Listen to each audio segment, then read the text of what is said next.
Welcome, everyone. Week number 15 for the Washington Warriors. Washington playing a half a season more, and when you're playing in the state finals, let's play 8 more weeks or whatever we got to play. Playing in the state finals makes it all worth it. Warriors come off a 14-8 victory over the Beggs Demons in the semifinal contest and match up with the Marlow Outlaws in the state semifinals Saturday night at UCO. We're going to come back and talk with Coach Brad Beller about the exciting ball game in the semifinals and this state championship game coming up Saturday night. We'll be back with the coach right after this. Back with the head coach of the Washington Warriors, Brad Beller. Brad, let's get the bad stuff out of the way first. Tragedies hit the Warriors football front this year, this week, as one of your assistant coaches, Shane LeBeth, loses his wife to the battle of cancer. Yeah, it was tough week. Very, very, very tough week. We found out right before practice on Tuesday that she had passed. We knew for the last 2.5 weeks that she was really struggling. She was in a lot of pain, that she had a uphill battle ahead of her, and Coach LeBeth was able to be there with her because of all the COVID protocols still in place and the different things that the hospitals, there wasn't a lot of people that were able to be involved. It was hard for the last 2.5 weeks not knowing what was going on or not even being able to help in any way. Right. And so very, very tough. We waited till after practice on Tuesday. I think the team could sense, as much as we tried to hide it as coaches and just try to be business as usual, I think they could sense there was a little bit of struggle with us just in our energy level, just knowing what Coach LeBeth was going through and Zadie was going through at that time. And so very tough day, very tough week, and our prayers definitely go out to him and her family and all that is hurting. Yeah, we send prayers for Shane and Zadie, and got a dad that's going to raise a young lady by himself. But we know Shane can handle it, and this community will be there for him. They will, and our as usual, the Washington community is bonding together closer than ever, just in support of him and Zadie and the needs that he's going to need in the days, weeks, months, and years to come. And so I wouldn't expect anything different from this community as we faced it, in years past. So, we'll be there for him. We'll meet each and every need that he needs to have met as far as that we can help on. So very proud of the community and the kids and the support. So we'll continue to move forward and get through it.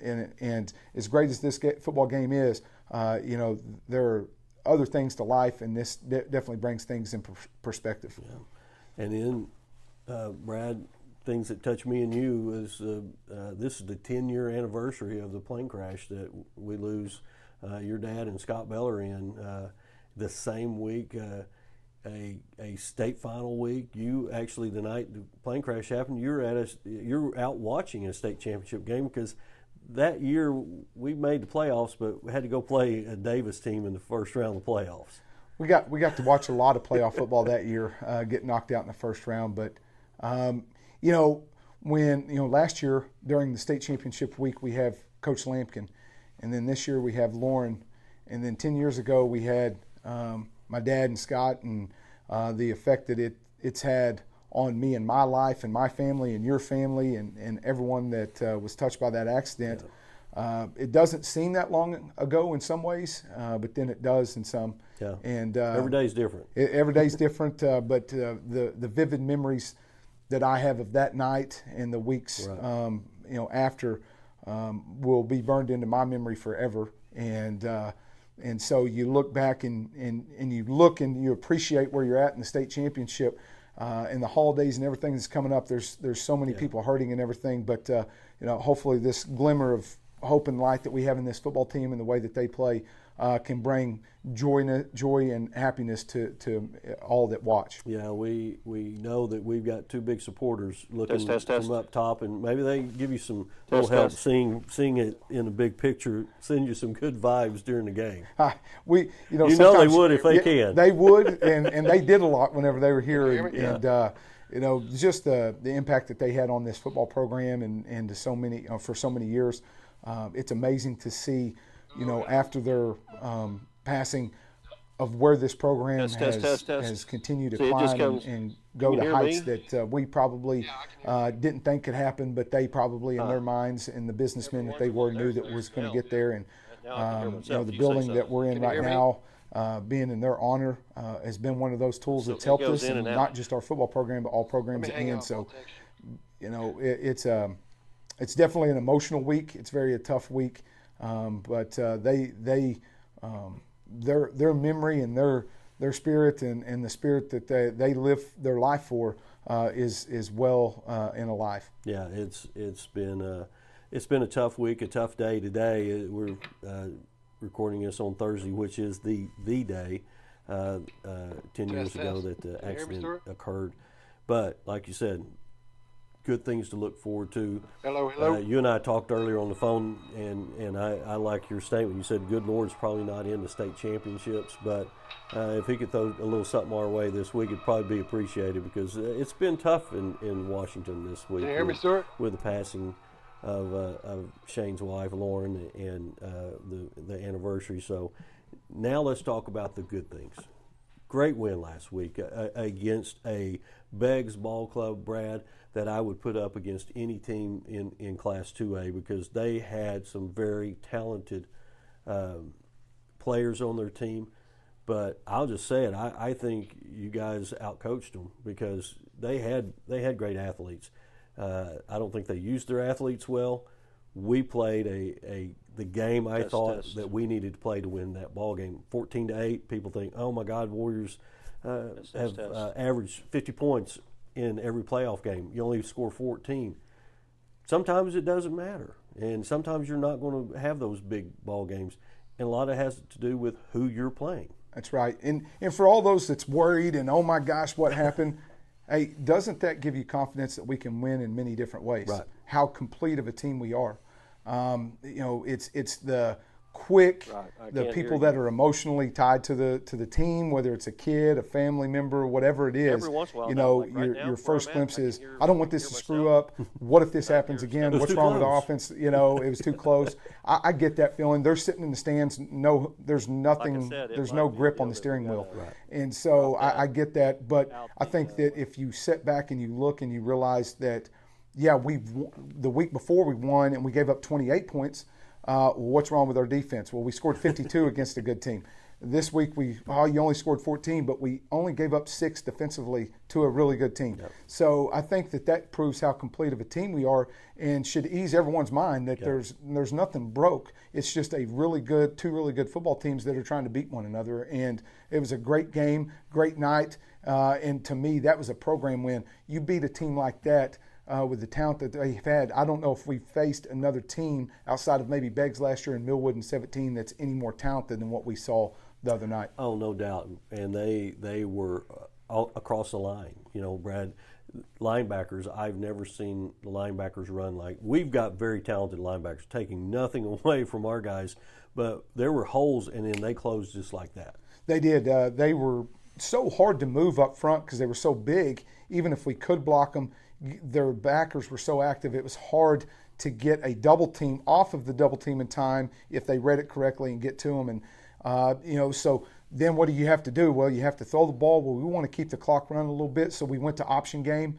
And we had some miscues, whether it was snaps, bad reads, a missed block here or there. And whenever you run option and you do one of those 3 things or all 3 of those things, then option games look bad and it looks like you're not blocking anybody. But in order to get to those linebackers, we had to release a couple of guys.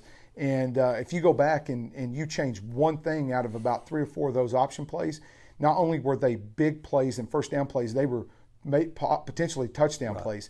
And because we had them fooled, we had them blocked, and just 1 or 2 things went wrong here or there. And so we have to, as a coach, you can look at that and go, we can correct that. As a fan, you just think you're getting more out. And so, because you don't, it's okay. And so that, it would worry me a little bit more if we went out and scored 50 and gave up 0, and what are you going to complain about and correct this week? And so it was easy to motivate them to get back, because That's whenever you become a dangerous team, is whenever you win and know you can do better. Yes. And that's what this team came back this week with a purpose and in mind, not just to win a state championship, but to say, hey, we're going to go play our best game week 15. First 2 drives, Brad, you go down and score, able to move the ball very, very well, throw the ball, make some great catches. You got Scott makes a good catch. You got Hendricks that always makes good catches. And Stewart. You get up 14-0, and again, right before halftime, just a bad snap, and it could have been 21-0 going in at halftime. Yeah, we have 2 drives. We have 2 drives that are going really good in their territory in the second quarter, and quarterback gets hit as he's releasing the ball, throws an interception. Well, that ends that drive. We hold them. We have a chance go right back down the field. We bust a long run. We get a aiding the runner call for catching the quarterback as he's falling, and that bumps it back a little bit, but we're still, knocking on the red zone territory late in the first half, and then boom, bad snap, and now it's 2nd and 25. Yeah. Well, do you want to give them the ball back? Well, we end up throwing another interception. We're trying to go score in the second half. We try the same thing, but it could have been 28-0, 21-0, in maybe the worst case scenario, and we don't get any of those points on those 2 drives. So, but give them credit; they're good enough to stop us and capitalize on our mistakes. So, it was just the way that the thing fell that made it to where we didn't have we didn't have the chance to take a 21 or a 28-point lead going into the second half. And again, the second half, Brad, you come out. And offensively, you did what you needed to do. Like you said, kept the clock running, because they came out and didn't seem like they had any intensity and tried to hurry things up themselves. They acted like they were ahead coming out in the second half. But you did a good job of moving the football when you needed to and eating clock. You took a lot of times you'd take in just a 3-play series, 4-play series. You're taking off 2 minutes off the clock. We were, and really, again, we missed our opportunities in the passing game. We had a couple of chances to get big plays, and we didn't hit it. Well, do you want to throw it again, and now all of a sudden you only take off 7 seconds, or do you want to take 80 seconds off the clock? Right. And that was we were hoping to get chunks. First down was really the indicator, or the first down play was the indicator in how the drive was going to go. If we got chunk yards in first down, okay, maybe you take a chance to throw a slant or a hitch or something like that. We get a hitch that we have wide open, gets batted down. Yep. That would have been a first down call. We go for it on 4th down, and we can't get to the Mike linebacker. One guy makes the play, which number 7 made plays all night. So it was more of a chess match than just a conservative. People probably think, oh, you went conservative. No, we went option, and we went more of a chess match and let our defense hunt, because right. They were also bleeding the clock because they didn't have any tempo to them. So, sometimes you roll the dice and it comes out on your side. Sometimes you don't. But for the most part, our defense, I think people need to give the credit to, yes. that we had confidence in what our defense could go do. Well, again, if they have a bad snap, they've got the ball inside the 10, snap it over the quarterback's head on a 3rd down play, and we miss him at the 30. He's backtracked to the 30. We have him, and he gets out of the grasp and then ends up scoring on the play. If you tackle him there, they don't score. No, they don't score in the game. That we hold them, completely out of the end zone at that point. And so, we wanted to roll our dice with the fact that they were not a tempo team, and they were going to run the football, and they weren't going to throw the football. And we felt like our depth, even though they were faster in a foot race, they were faster not whenever you're tired. Right. And so we felt like our speed, even though you'd still look at 23, and some of those guys, our guys in the foot race were still beating them in the 3rd and 4th quarter. So we lived with that, and we've got to get some things righted with our offense and corrected, but our defense is a really good defense. Luke Hendricks, you got the Hendrickses. Got Jackson makes an interception across the middle that stopped one of their drives, and then at the end of the game, Luke Hendricks intercepts one at the goal line, which 9 times out of 10, every official is going to call that a touchback, and you get the ball on the 20. This official called it down at the 1, inside the 1. Yeah, it was, and that was on me. I had my back turned. I was getting Coach Autry set up. Hey, let's get into victory. Because I saw him fall in the end zone. I'm turning around. I'm trying to talk to the team and get everyone back. We look up. We're on the 6-inch line, if not the 1-inch line. And Coach Autry makes the correct check to try to get us into a play. I can't get down the line fast enough to get the timeout. And then, boom, there's the safety. So, things like that happen, and that's on me that we have to get right. But that definitely made for a crazier ending than what I was wanting. But and speaking of crazy endings, okay, 2 things that happened in that game I've never seen, and I'm 60 years old. I've been around football a long time, more than I want to say. And I've never seen and I've refereed football. I've never seen aiding a runner called, but there was no doubt it was, just like you said, Major's going down, and I think it's Bruce picks him up and carries him about 5 yards down the field, the right call, and then the way the game ended. And people are saying it was not right. It was right. The play before, the clock runs out on Beggs, what has happened, but the play before was a completed pass, but you had a penalty on the offense. So we bring the ball back, and it's starts on the ready for play, and again, Beggs is not ready. There was 4 seconds left, and they're out there walking around, and they've got one coach that's hollering, snap the ball, and they don't get the ball snapped. As great of a catch as it was, if it would have hit the ground, and some different I mean, there was a lot of different scenarios, and you had, as a coach, you're trying in milliseconds trying to, on our side and their side, trying to figure it out, and they only had one that knew exactly what was going on. But as a coaching staff, you're trying to get, I'm sure the rest of their coaches are trying to get them back down the field. Get back, get set. And he's screaming to get set, and they're trying to get the play in, but they were not really a no-huddle, fast tempo, so they were struggling getting into formation, and the clock runs out. Yeah. So never seen a game end like that. No. They can't snap the ball and the clock runs out. All good for the Warriors, win 14-8. Let's take a break. Brad, we've been a long time on this first half, but it's Friday and we don't have anything else going on, and this will replay on Saturday in Squirtle, and we'll have plenty of time then. When we come back, we're going to talk to Coach Beller about, number one, about the game for Saturday against Marlow, but also let Coach Beller talk about this senior class for Washington. We'll be back with the coach right after this. Back with Coach Brad Beller of the Washington Warriors. Brad, I want to go back before we talk about the seniors. I went back and looked at the records of Washington in the playoffs. And you go back to this stretch of run that started in 1991. And we've been in the playoffs every year since 1991. Okay, so we're 91 and we're at 2021. That's a long time. Mm-hmm. Only 4 of those years that we did not win a game in the playoffs. That's unbelievable. It Only is 4 times.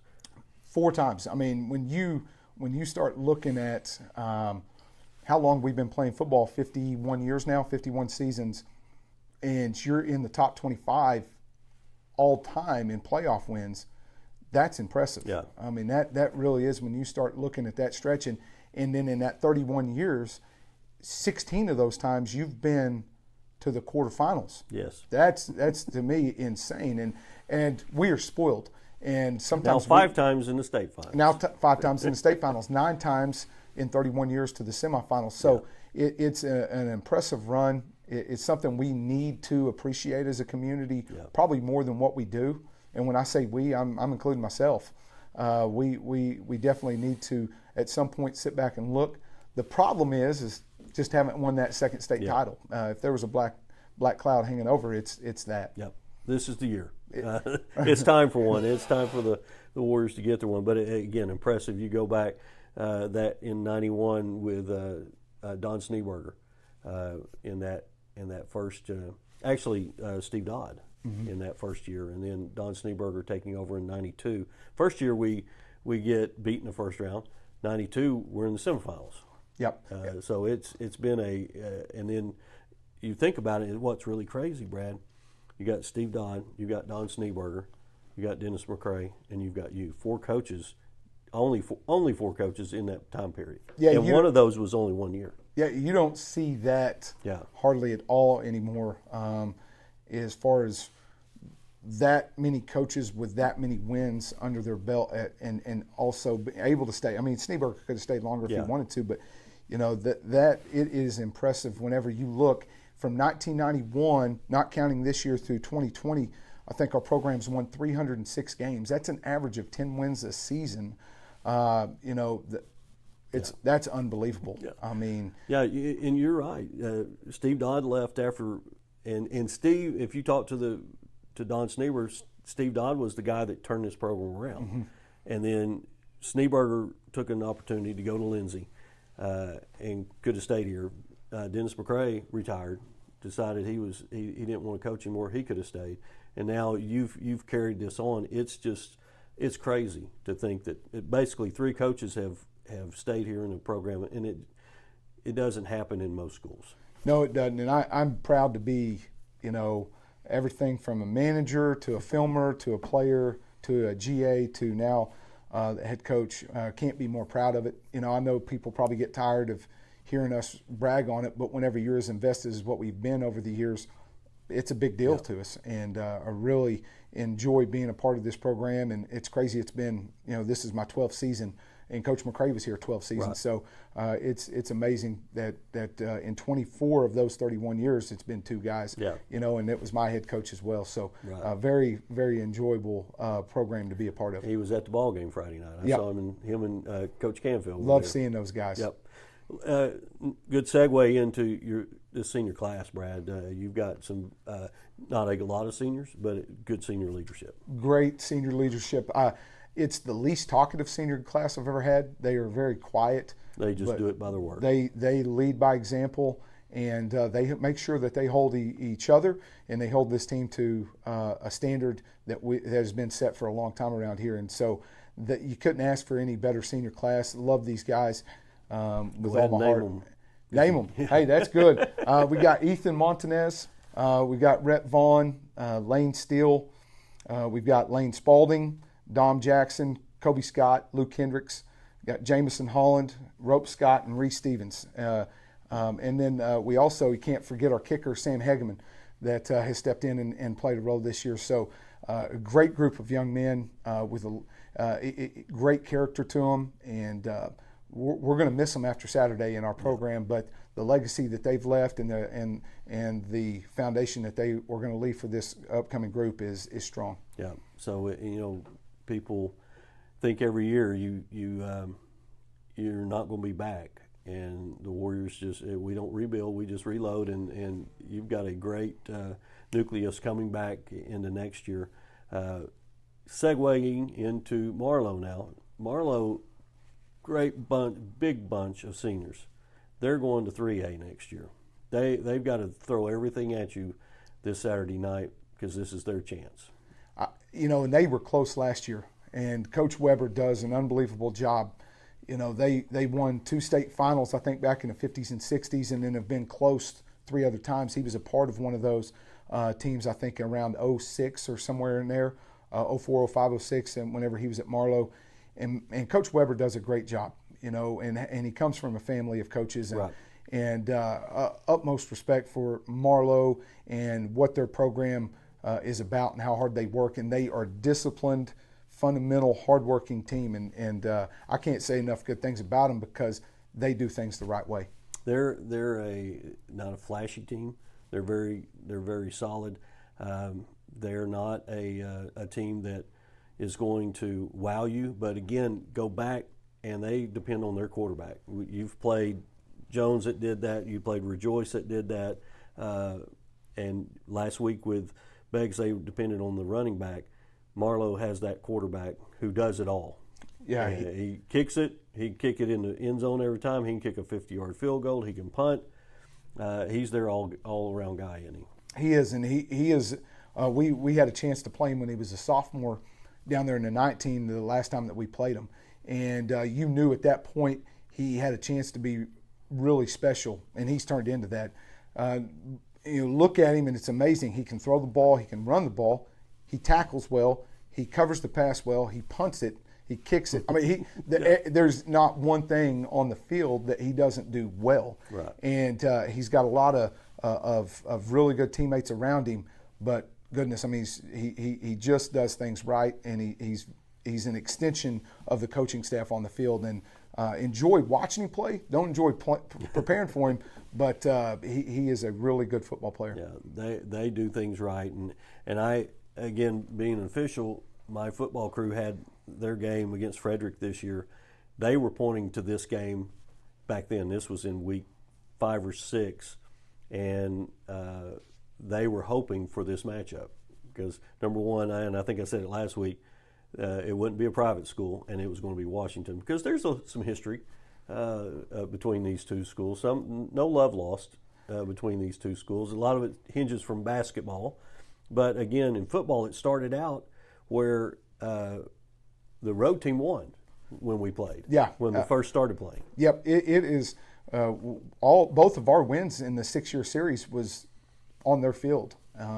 We lost there one time in double or triple overtime in 17. So, and they won all 3 of theirs on our home field. So there is some familiarity there. I think, if the Marlow people, as much probably animosity as I'm sure there is between certain fractions of the communities, how special is this, though, that in this part of Oklahoma, you have 2 of the best teams in the state playing both 14-0, and we're getting to play each other in the state championship. Now, doesn't mean that we want to, give them the gold ball, but when you look back, it's pretty special that we both made it. And I think a lot of people on this side of the state, you take the east side, they're probably. For over 20 years, we have offered all of our customers the best products and services in the industry. Whether it's residential or commercial, we got you covered. Give us a call or visit our website.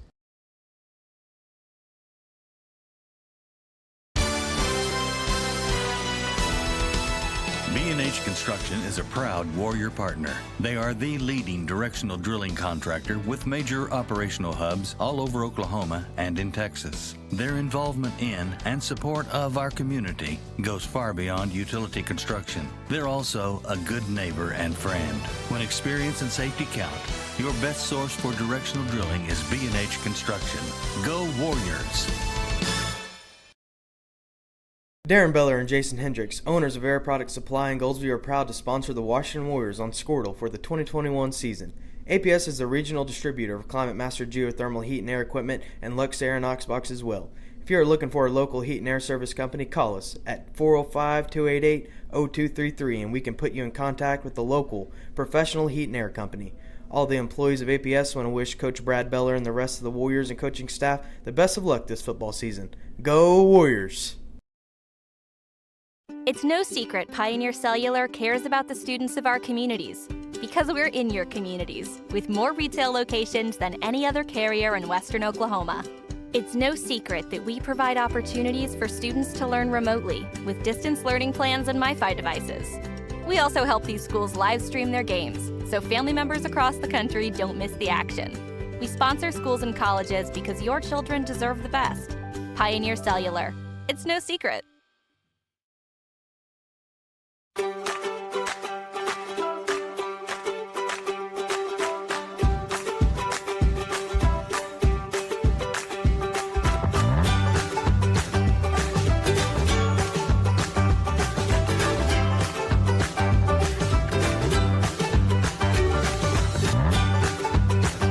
Stream with Oklahoma's #1 high school streaming service, Squirtle.tv. Find out more at Squirtle.com/stream. At Maples Nixon Diesel Horse, we've helped a lot of people, and our goal was to treat each and every person like a friend. And as a friend, we've got your back, always. We understand what you're going through. Being lawyers is what we do, but it's not all that we are. We care. We'll stand beside you throughout the entire legal process, not just as lawyers, but as your friends. We are Maples Nixon Diesel Horse, and we are here to help.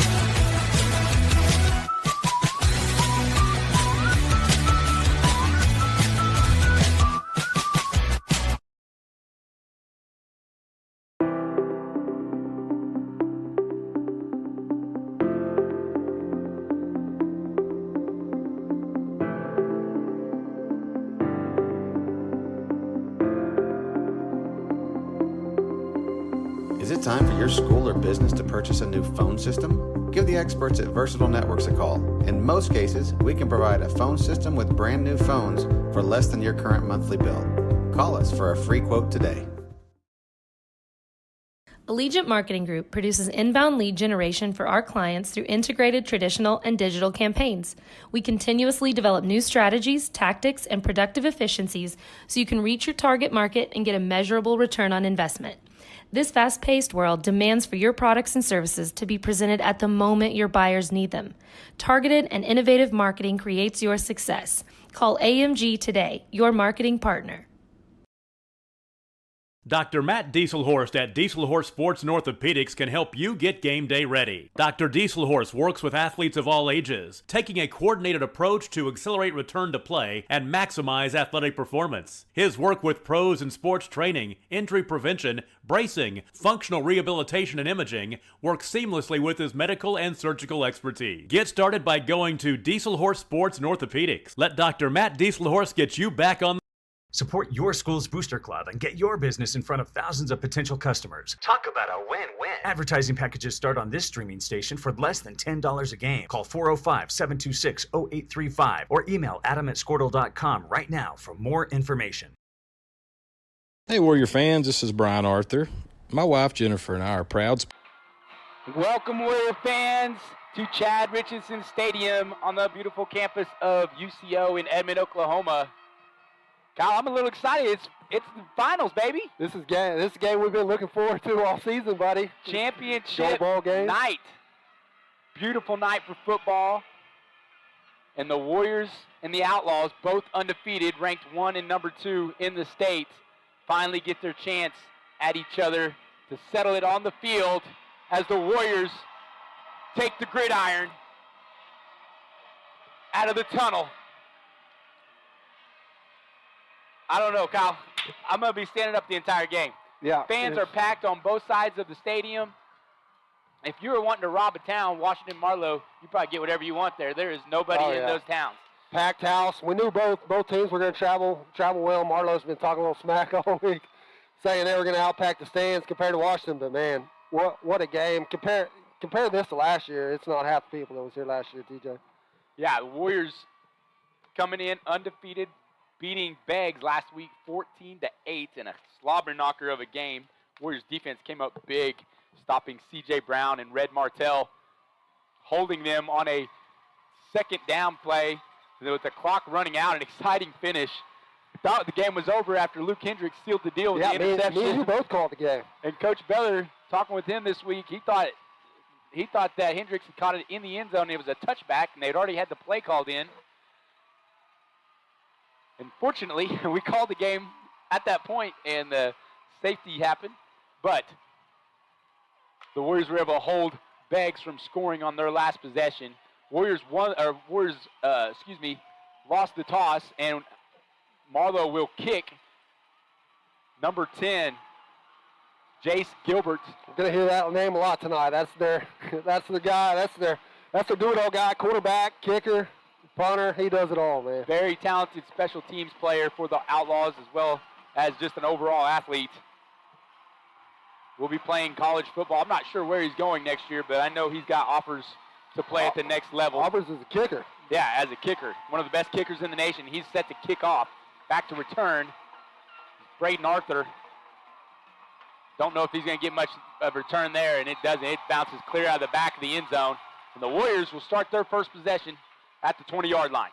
Pretty good kick there. That kind of shows why he's rated as high as he is as a kicker, man. He put a boot in that ball. But let's talk about this Washington offense coming on the field, man. Been putting up points all year. High scoring offense, high strike, quick strike offense, TJ, and be something to see coming up against this Marlow defense tonight. They're kind of watched some film on Marlow last night. I kind of figure we'll be able to put some points, but man, this game, in my eyes, is going to come down to turnovers.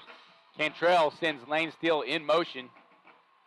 They have 3 receivers to the left. Cantrell looking to pass, and it's intercepted.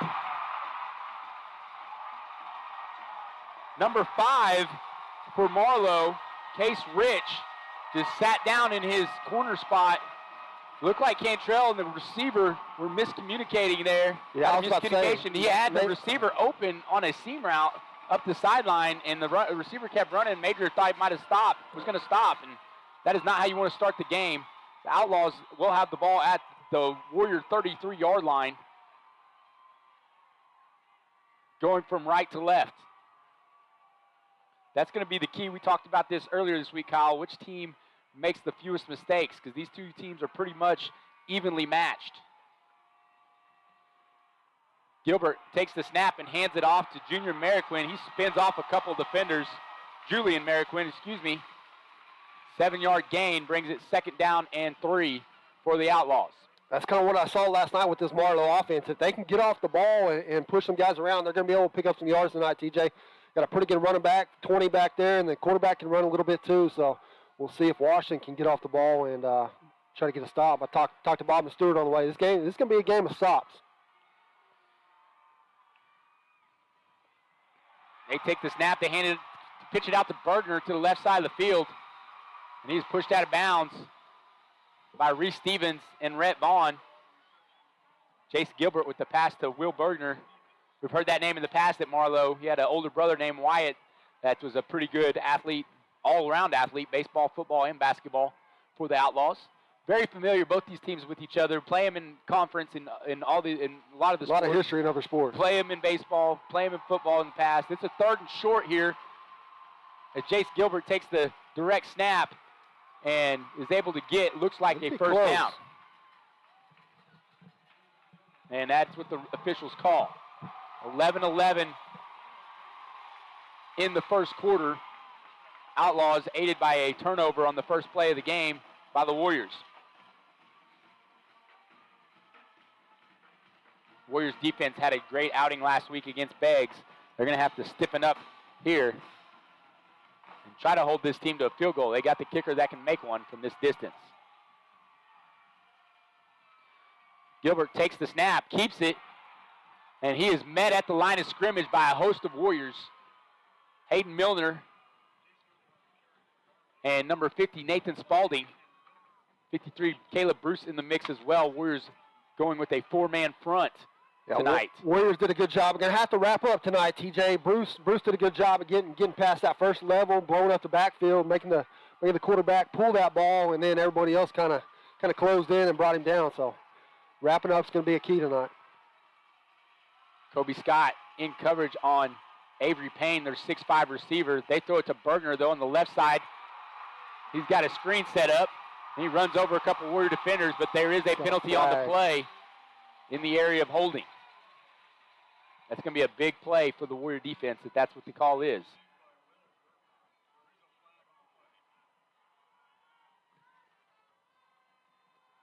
Warrior defense led by Lane Spalding. Going to give a shout out to his dad. His dad's been providing a broadcast, the stats for the year. Been great input for our fans to listen to.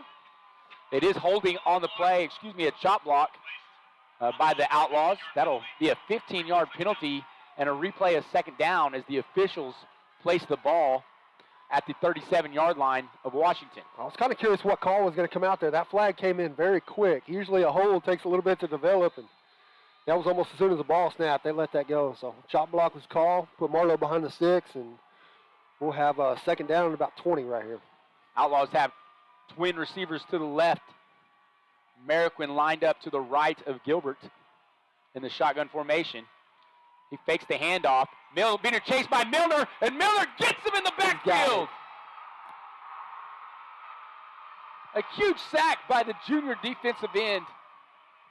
Puts the ball back behind the 45-yard line at about the 46, and now it's 3rd in Stevens County for the Outlaws. Big stand right there for Milner coming out of the backfield. TJ didn't see a whole lot of him last week. Beggs was pretty big up front, but see Milner right there getting off his block, bringing him down in the backfield, already behind the sticks, and put him even more. Going to bring out a 3rd down and a half a field right here for the Marlow Outlaws. Milner with his 10th sack on the season, coming at a big time. The Warriors can get a stop here. That turnover seemed a long time ago. Looks like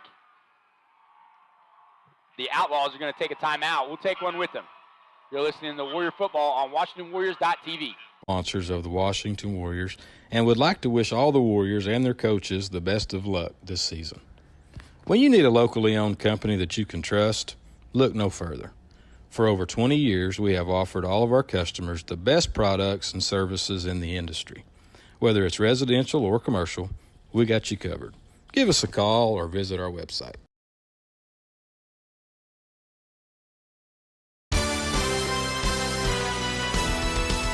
B&H Construction is a proud Warrior partner. They are the leading directional drilling contractor with major operational hubs all over Oklahoma and in Texas. Welcome back to Edmond, Oklahoma, Chad Richardson Stadium, the campus of UCO. The Outlaws come out on the field with a big third down play. TJ, go back to that second down play. How big was that sack, man? You got one of the top kickers in high school football right here in the nation, man. They had first and 10 from about the 13-yard line, and a penalty and a sack, man. They kind of took him out of field goal range as well. I'll be kind of curious to see if they try to kick one here, but I doubt it. Spread formation as Gilbert takes the snap and rolls to the left. He's looking for an open receiver. He throws it up out of bounds, and a huge stop for the Warriors. No blood drawn on that turnover. It'll be 4th down and a mile, as you got to believe that the Outlaws will punt it. Yep, they had kind of a zone defense right there. Had Ben Vaughn and Lane Steele. Lane Steele was in the back. Ben Vaughn was up front and read that all the way. Had it covered up and just had to throw it away. Marlow will be forced to punt right here on 4th down. 2 receivers back to receive this punt by Jace Gilbert. And it's fumbled, but picked up. Luke Hendricks slung down. Good job by Hendricks to recover it. He's going to be marked down at the 9. The Warriors will start their second possession here. You got to think maybe they'll try to run it here and just calm the offense down a little bit. That's what I was going to right there, TJ. You know, you had a turnover on last series and then kind of muffed a punt right there, man. You really, pregame jitters. I mean, I know it's the state championship and everything, but just settle down a little bit, settle in. 3 receivers still left. Single receiver is Kobe Scott on the right. And they hand it off to Cole Scott. He's working the left side of the field and is tripped up, but not after gaining 4 or 5 yards on the play. It looks like the refs thought his knee was down after 3, so it'll be a 2nd down and 7 for the Warriors with 8:27 to go in the first quarter. That'll be something to watch tonight. Cole Scott will pick up some yards tonight, TJ. He was pretty silent last week. Every yard was earned last week, but Scott, he will get in the mix this week, get some yards and some touches. Steele goes in motion from left to right, and a handoff goes to Cole Scott. He is tackled by number 7 for the Outlaws, Kyle Wilson. Bring up a 3rd and short for the Warriors. 3rd down and 3. Warriors come out in spread formation. Cantrell barks out of cadence, and Marlow doesn't bite. We talked about Marlow earlier this week about how disciplined a team they are. They don't really make mistakes. Major trying to catch him sleeping there unsuccessfully.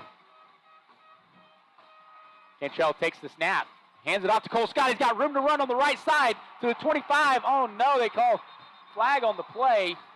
Looks like the white hat head official. Going to have a hold, TJ, and how many times have we seen that this year? The hold is behind the play. Right. Doug Crop, our head referee threw the flag. Going to get him with the holding, it sounds like.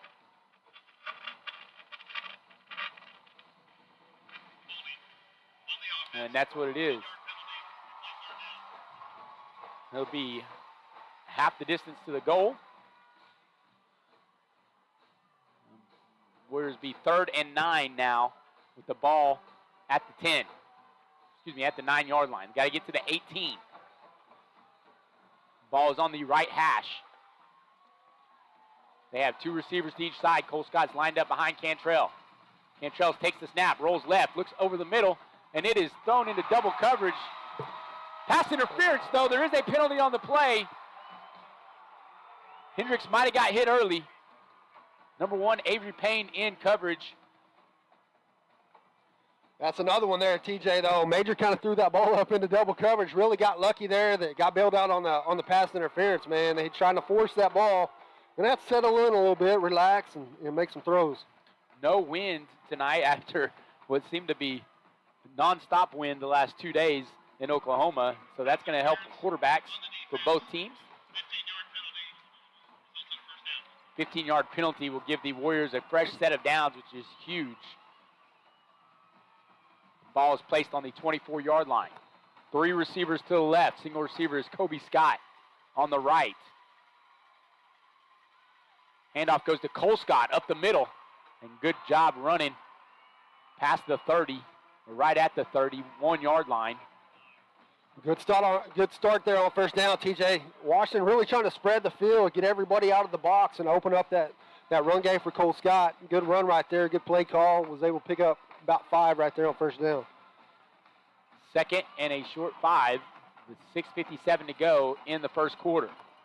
Same formation by the Warriors. They send Steele in motion. Handoff goes to Cole Scott up the middle, and he churns forward for a first down. 4-yard gain gives the Warriors another first down, and they've got a drive going, Kyle. Yeah, just keep kind of sticking to the game plan here, managing that clock, man. I told you, man, we're going to be able to run the ball against this Marlow Outlaw defense. So just take what they can get. You see 2 plays there, pick up a first down, and going to get back to it right here. Cole Scott, 19 carries last week, 18 yards. There's some big defensive linemen for Beggs that he had to fight through. Now they hand it to Cole Scott going up the left side. He's trying to get to the corner. He's able to get to the edge, almost out of bounds. Another 6-yard pickup for the junior running back. Put the ball at the 40-yard line, make 2nd down and 4.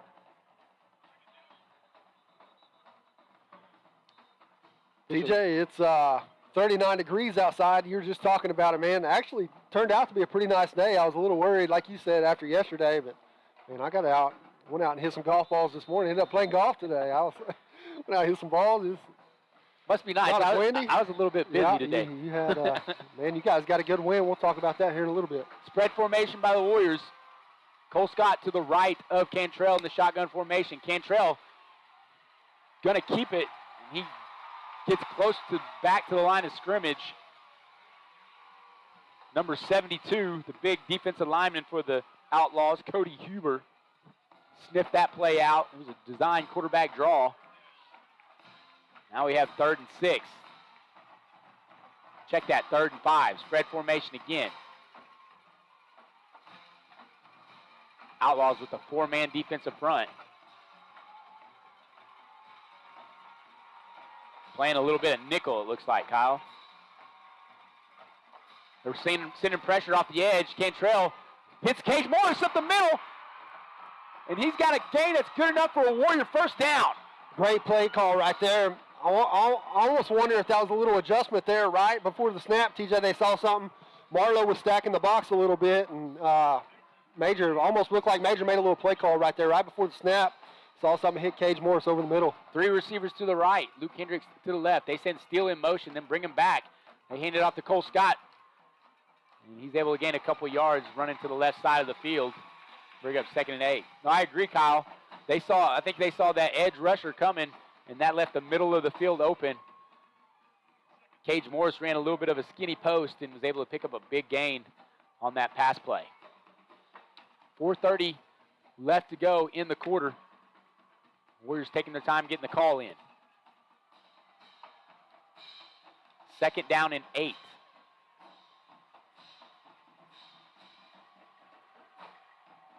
Cantrell takes the snap, hands it off to Cole Scott. And he gets to the 36-yard line. Be a 3rd and manageable for the Warriors, about 3rd and call it a long 4. It was good to see Major step in there and make that pass. That's his first completion of the night. And he stood in there and took a little bit of heat and was able to complete that. Hopefully that gives him the confidence going forward in this game. 3 receivers to the left, single receiver to the right. They send Steele in motion. They run counter with Cole Scott. And he picks up a couple yards. That might have been a play call where they know they might be going for a fourth down. I was getting ready to touch on that, TJ. You know, you're on your side of the 40 here. 3rd down at about 4. Go ahead and pick up half of that. You know, you've been picking up about 5 yards a carry running the ball, so that might really been a setup play for 4-down territory right here. 4th down and 2 for the Warriors with 3:09 to go in the quarter. Ball is placed at the 34-yard line. They got to get to the 32. They bring in 2 tight ends. They fake the handoff, and they got the tight end, Kobe Scott, in the flats. And he is corralled down, but not after a big gain on 4th down. A gain of about 7 gives the Warriors a huge first down. Great play call right there, TJ. They're stacking the box and bring your go-to guys in tight. Fake a run and just hit them right there, a little bitty out route, and was able to pick up a first down. Ball is on the 26-yard line. 3 receivers bunched to the left. Again, 2 tight ends. Excuse me, 1 tight end. They hand it to Cole Scott, run it to the left side. And Marlow does a good job of chasing after and pursuing the ball. Little to no gain on the play. Bring up 2nd down. 3-yard gain, 2nd and 7. It's been a quick quarter, already down to 2:30 here in the first quarter, TJ. Just kind of moving the ball, a lot of running, a lot more running than I thought they'd be tonight. I think that's good strategy. I feel like maybe Cantrell's settled down in now. He's hit two completions now after that interception. Cole Scott takes the handoff and is tackled by number 7. Let's get about 1. Kyle Wilson. Make it 3rd down and 5.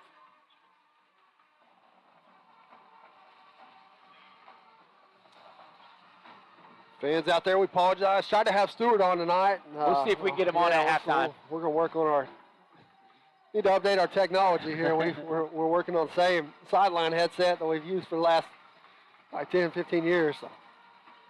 Warrior fans standing up, all of them on their bleachers on this 3rd and 5 play as the Warriors come out in spread formation. The running option with Major Cantrell, and he gets to the 20-yard line. Only a gain of about 1 to make it 4th and 4. Still, TJ, still in 4-down territory here. Probably gonna see what they come up with. Minute 15 left. Definitely Warriors looking to establish some ball control here. Some good old-fashioned 1996 Washington Warriors football going on right now. 25th anniversary of the last state championship in football for the Warriors.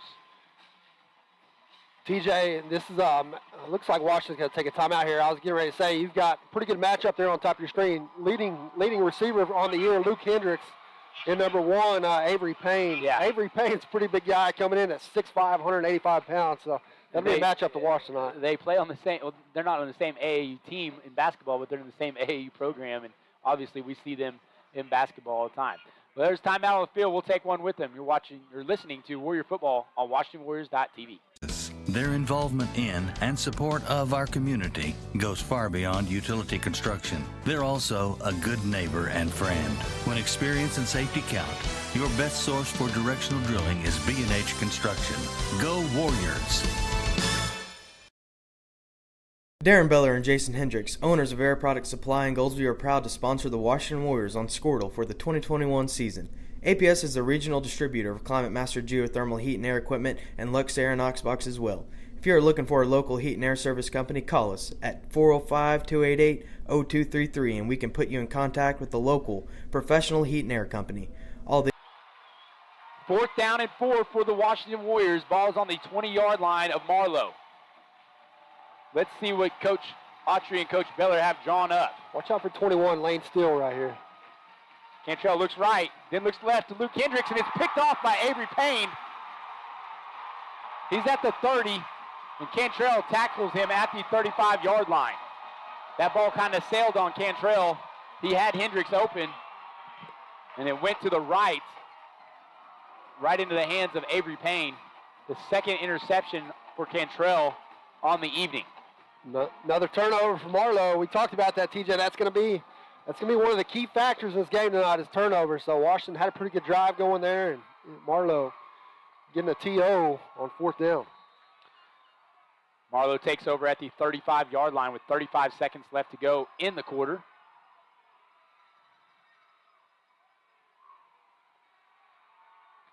Quarterback Jace Gilbert changing the play call. They send Bergner in motion from right to left. And now they hand it off to Junior Mariquin, and he bounces through a hole and is tackled, tripped up. He had a lot of room to go after that.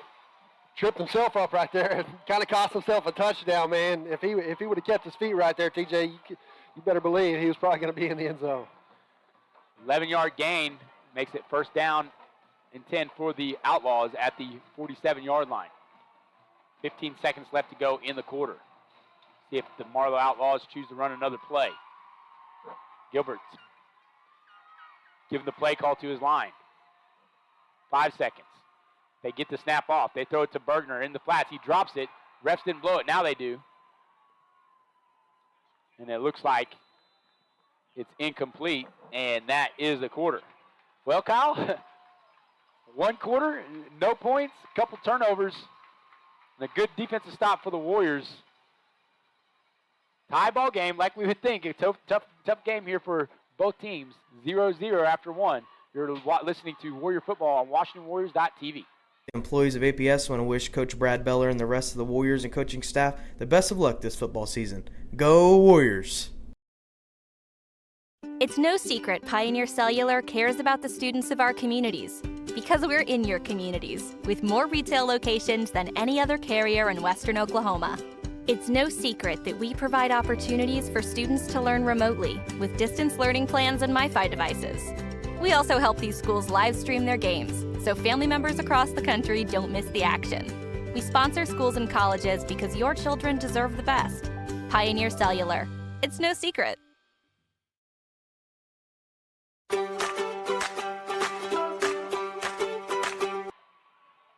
Welcome back to Edmond, Oklahoma, Warrior fans. TJ Scholes here with Kyle Harris.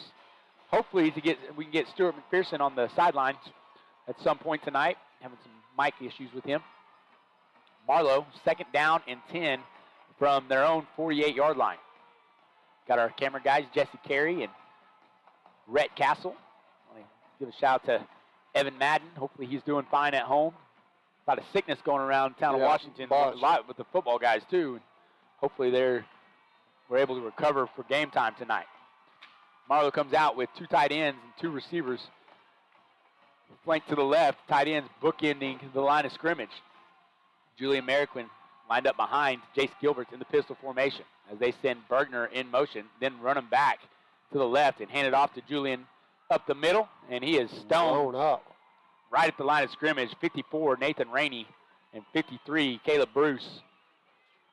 Stop him. And that's going to be 3rd and 9.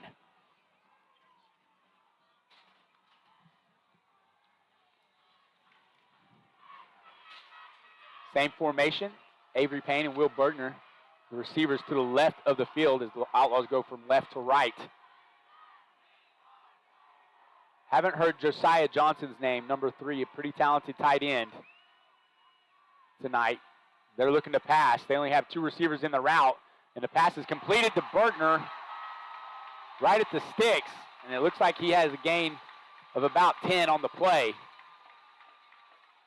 Give the Outlaws a first down. Pretty good play right there. Bergner just found that hole, went and sat right in there and delivered a pass right on the money, was able to pick up big first down for Marlow.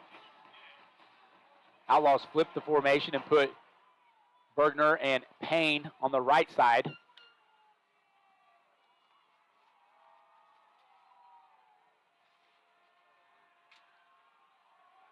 With 10:59 to go in the quarter, they send Bergner in motion again. He goes all the way across formation now, and the handoff goes to Julian Mariquin. He's able to bounce around and get some. They have a flag. Probably going to look like a face mask, TJ. I think you're right, Kyle. Came in late, right as he was getting tackled. Julian Mariquin. Tough guy to find, 5'8". He gets behind those big offensive linemen. And the Warriors having trouble, kind of like Quentin Griffin back in the OU championship days. I think the Warriors had some issues trying to find him there. He's able to get almost 10 on the play, but then add the 15-yard penalty, march the ball at the 20-yard line of the Warriors.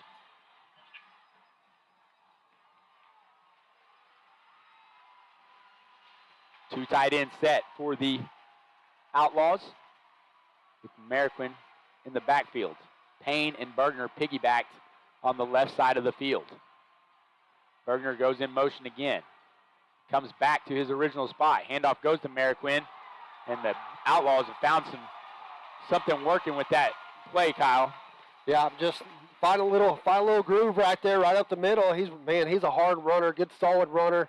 You've seen it right there. Was able to pick up about 6 yards, keeping this drive alive for the Marlow Outlaws.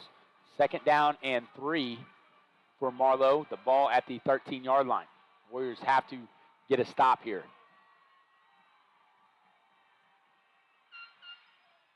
Marlow starting to get their run game going. Marroquin in the first quarter only had 2 carries for 18 yards. Now Gilbert takes a snap, bounces it to the outside, and he's going to be in for the touchdown.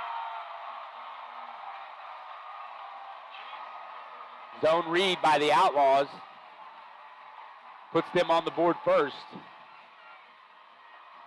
Yeah, pretty good play call right there, TJ. Really haven't seen him run tonight. Been beating us up the middle. You know, fake a little handoff up the middle, and the outside was wide open. Leaves him scotch-free in the end zone. Get the first score on the board. A 14-yard touchdown run by Jace Gilbert on the quarterback. Saw this in the game the other night. They called a penalty on this, delay a game. Well, it wasn't a delay game. The guy ran out there, the kid ran out there on the field so he could swap shoes, and immediately the ref called a flag. They just gave him a sideline warning right there. And so the next one will be a penalty. I mean, I get this kid's a really good kicker, but I think you should be able to kick an extra point with the same cleat you have on. I don't know. I'm not a kicker, so I don't know. Maybe he's got the old steel toes. He might have that in there. Bergner takes the snap. Gilbert with the extra point, and it's good. With 9:46 to go in the first half, the Outlaws lead the Warriors 7-0. You're watching Warrior football on WashingtonWarriors.tv.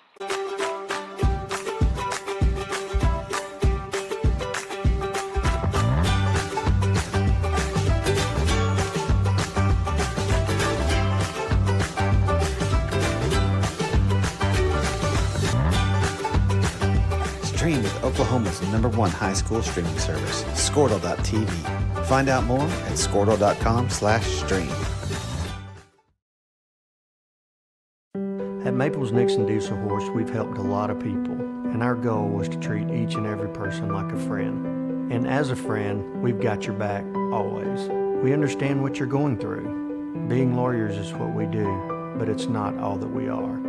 We care. We'll stand beside you throughout the entire legal process, not just as lawyers, but as your friends.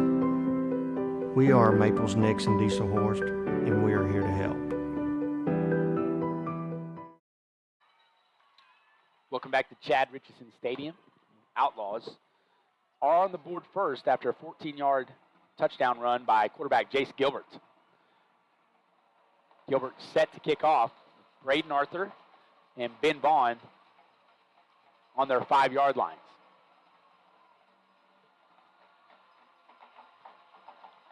Breeze blowing slightly into Gilbert's face.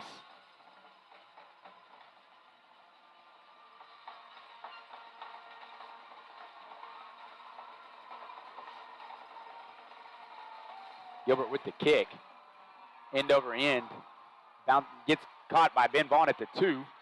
Vaughn's looking for room to run. Gets it past the 20 to about the 22-yard line. Decent return by the sophomore, 20 yards. See if this Warrior offense can quit shooting itself in the foot, Kyle. Yeah, 2 turnovers so far for Cantrell through 2 picks. And like you said, state championship game, man, coming in as a sophomore, you just got to settle down a little bit, get in the groove. Probably see a little bit more of Cole Scott right here this series. Coach Beller's going to lean on him to kind of get the ball rolling, and just got to settle down, man. First down and 10 with the ball on the 22-yard line. 9:39 to go in the half. Lane still goes in motion. They hand it off to Cole Scott up the middle. He breaks some tackles and tripped up by Jace Gilbert. After a gain of 11, Good start right there for the junior running back. Another thing I'd like to see, TJ, I'd like to see us get in a little bit of tempo, man. We've had success going tempo this year, quick snaps, and get the defense on their heels. Marlow wants you to play into that slow game. Handoff again to Scott up the middle. And he is stuck after a 3-yard gain. It'll be a 2nd down and 7. I agree, Kyle. The other thing is a lot of their players they play both ways. And if you can get them wore out on one end of the field, maybe it'll affect the way they play on the other end. You got the 2 tight ends are out there playing defensive ends and linebacker. Gilbert playing safety, Bergner playing safety. Corner is Avery Payne. So they fake the handoff to Cole Scott. Now Major Cantrell keeps it, and he's running up the middle of the field. And he is going to be close to a 1st down. Looks like he's going to have it. And he does. 1st down again. Ball is at the 44-yard line with 8:30 to go in the half. Warriors come out with 3 receivers to the right, 1 receiver to the left as they go from right to left. Cantrell takes the snap, hands it off to Cole Scott, runs up the right side, busts through a couple of tackles and gets past midfield, just right past midfield. Nice gain on 1st down for the Warriors. Good job running right there by Scott, man. Marlow had that edge still. There really wasn't nothing there, TJ, so he just cut it back in, lowered his shoulder, and picked up all he could. Good 1st down pickup of about 6 yards. Cantrell with a hard count. Then looks back over the sideline to get the play call. Spread formation for the Warriors. They send Cage Morris in motion. They hand it off to him on the jet sweep. He's trying to get to the outside, breaks a tackle, and gets right past the midfield line for about a gain of 1. Bring up a 3rd and 3. Big 3rd down conversion right here, being down 1 score. Really haven't had a lot of success on your first 2 drives. Ended a turnover, so got 3rd down and short right here. Had a decent drive going. Got to keep it going right here. 3rd down and 3.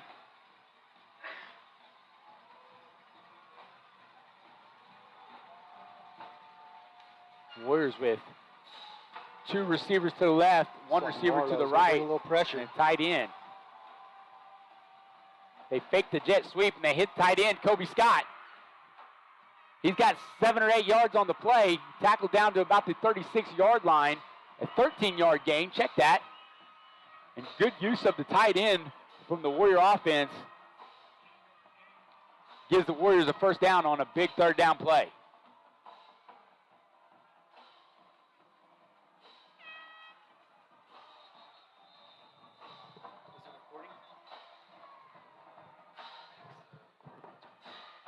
It's like a flag on the play, Kyle. Who we got? Yeah, Washington tried to go hurry up there, and I'm not sure who it was. Somebody flinched.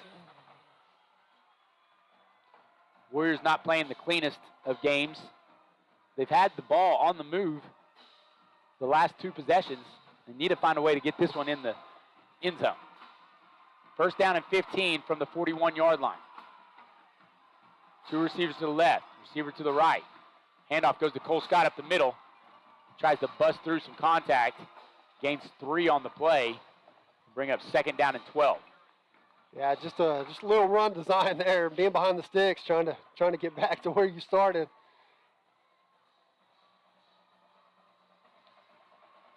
Second down and 12 with 6 minutes and 10 seconds to go in the quarter. Spread formation for the Warriors. Cantrell looking to pass, and he overthrows Kobe Scott. Had 3rd down. Had Kobe open there too. Just put, like you said, saw that earlier, put just a little bit too much on it. Major's going to have to settle in back there, hit some receivers. It looked like he hesitated to pull the trigger on that pass play.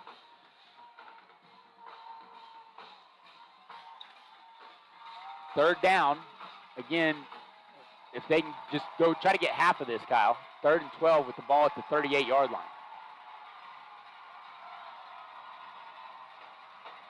Marlow zone blitzes. Cantrell stands in the pocket, and the pass is broken up. Pass intended for Cage Morris. Will Bergner going after the ball at the same time. Bergner's a little slow to get up. Bring up 4th down and 12. What do you think, Kyle? 5:50 to go in the half. I'd probably punt, but they're not running the punt team out there. Looks like they're going to go for it here on 4th down. They try to get them jump off sides and try to shorten the distance here. Might see a timeout, might not. 5:50 left to go. 8 seconds on the play clock. Cantrell does take the snap. He rolls to the right. He's looking at an out pass, and he's got a man open. It's Kobe Scott at the 22-yard line, and that's a big first down for the Washington Warriors. Pretty good play call right there. Threw in the double coverage, just find the first down marker and sit. We saw that last week on a big 3rd-down conversion. The Warriors climbing out of a hole there, pick up a big 3rd-down conversion. Huge 4th-down conversion. Huge play on 4th down. Kobe Scott getting a lot of looks early. They send Morris in motion. High snap corralled by Cantrell as he hands it off to Cole Scott up the middle. He's able to pick up about 4 yards on the play. Cole Scott had a busy first quarter, 11 carries for 41 yards. And looking to feed him so far in this second quarter as well. Outlaws lead 7-0. 5:24 to go in the half.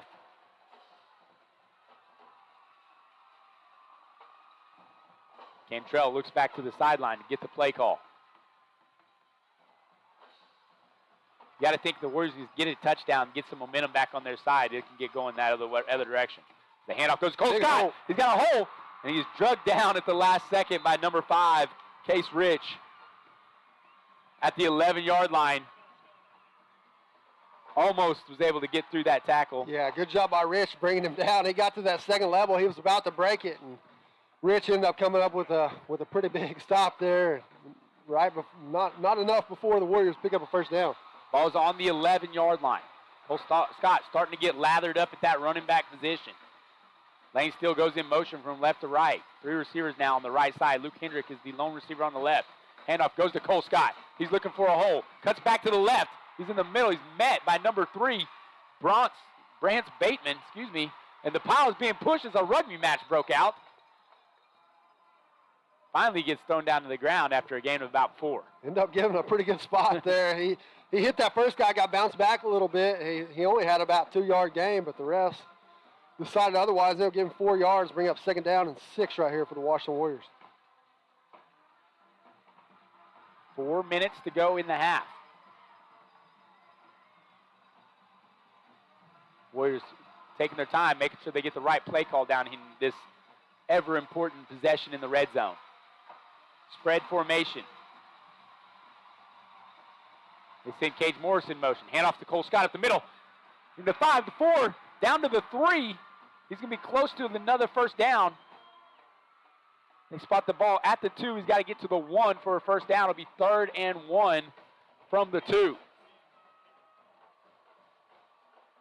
Cole Scott has to come out for some reason. I'm not sure what they did.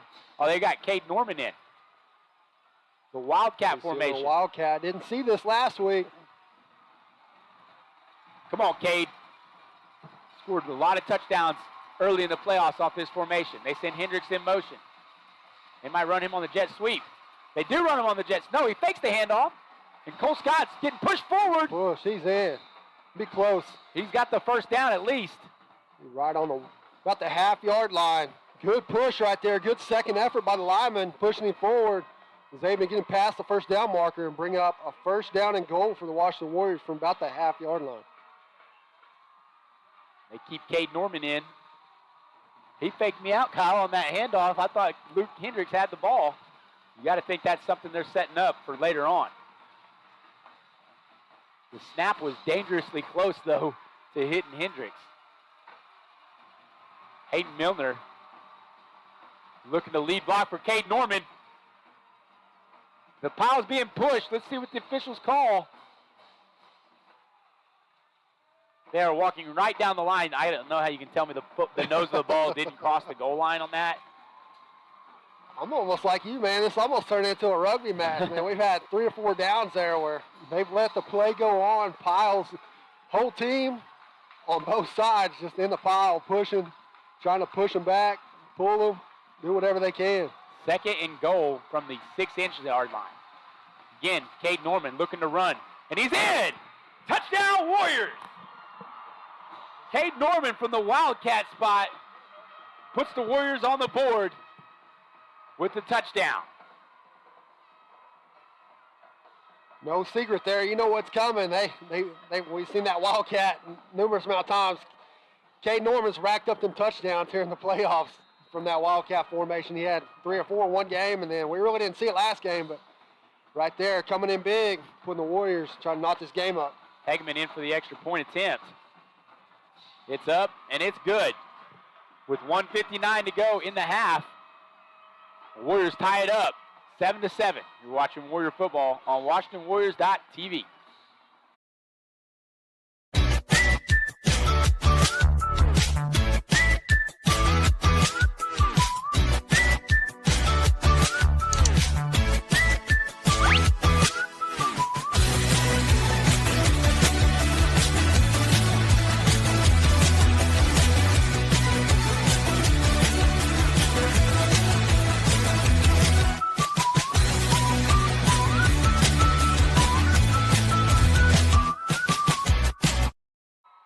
Welcome back to Chad Richardson Stadium, the campus of UCO. Warriors answer the touchdown that the Outlaws put on the board with a touchdown of their own to tie the ball game at 7-7. Kyle, you got to think the Warriors. One good thing about running multiple plays inside the 10 is they were able to run off about 3 minutes of clock. Yeah, this has been a very quick half, man. Both teams running the ball, clock's moving, and you kind of had to know that coming in tonight. Two powerhouse, smash mouth football teams. TJ, gonna be a quick game. Kyle, as you look around this stadium, we got fans lined up, sitting on the hill, the grassy hill up here by the scoreboard. Stands are packed. Both proud communities here representing their schools. Mason Thomas set to kick for the Warriors. Pooch kicks it. And this is Bergner as he runs it to the left side. He's got room to run. Mason Thomas is able to trip him up. Looks like the Outlaws had a very well-designed play there, knowing that kick was going to get there. I think Mason maybe could kick it a little further than he wanted to on that, Kyle. Yeah, and usually he kicks it about the 30. We've seen that time and time again this year, TJ. They do that pooch kick because they've got some speed guys out there. They want the guys to stay in their lanes, get downfield, and you know, if you can get the guys on the 25, 30, that's just as good as a touchback. So, but on Marlow's hand, if you're able to get past that first level, you see the results of getting through there. So, Marlow, they had a nice return on their side of the field now. The Warriors side, ball's at the 49-yard line. 3 receivers set as they bring Bergner in motion and they pitch it to him on the pass/jet sweep, and the Warriors do a good job of drawing that out. Little to no gain, maybe a yard, as Lane Steele, Jackson Hendricks, and Kobe Scott were able to track down Bergner.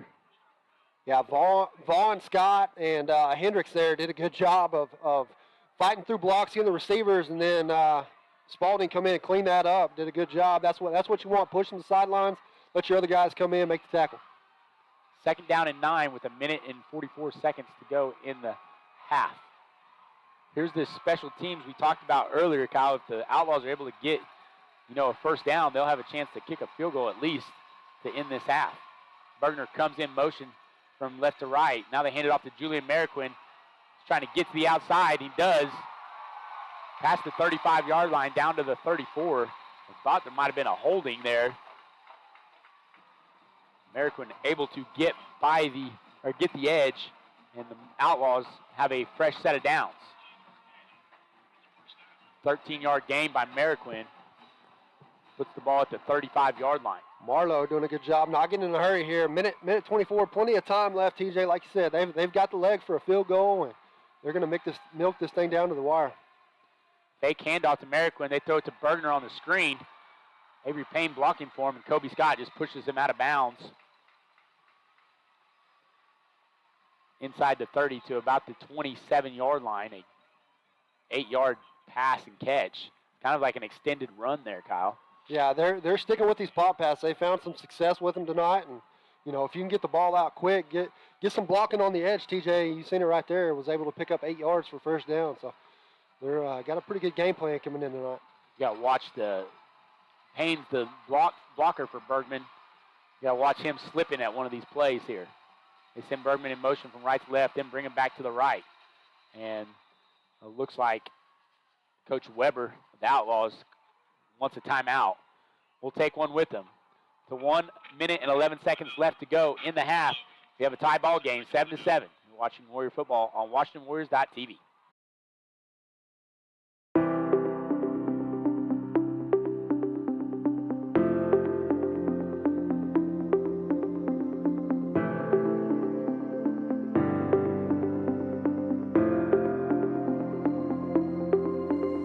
Is it time for your school or business to purchase a new phone system? Give the experts at Versatile Networks a call. In most cases, we can provide a phone system with brand new phones for less than your current monthly bill. Call us for a free quote today. Welcome back to Chad Richardson Stadium. TJ Scholes here with Kyle Harris. Good cold night for football.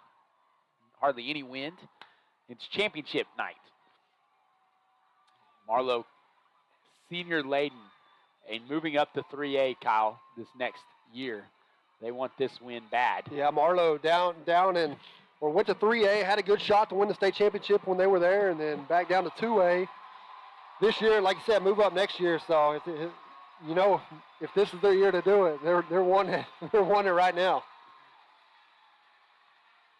Double tight end set for the Outlaws. They bring their receivers a little closer to the line as they send Bergner in motion and back the other way. They hand it off to Julian Mariquin, and the Warriors are able to stop him short of the first down. The third down and short almost for the Outlaws. Like a false start there on that left tackle, man. I was waiting for the flag to come out, but they didn't call it. Well, Washington's going to sub a few players in, get some fresh legs in, and be a big third down conversion right here if Marlow's able to pick this one up. Yeah, Marlow going to jumbo package here. Some old school looking football as Gilbert just jumps over the pile. And he's going to get a first down. The official on Marlow's side marked him with the first down as they run off their extra lineman.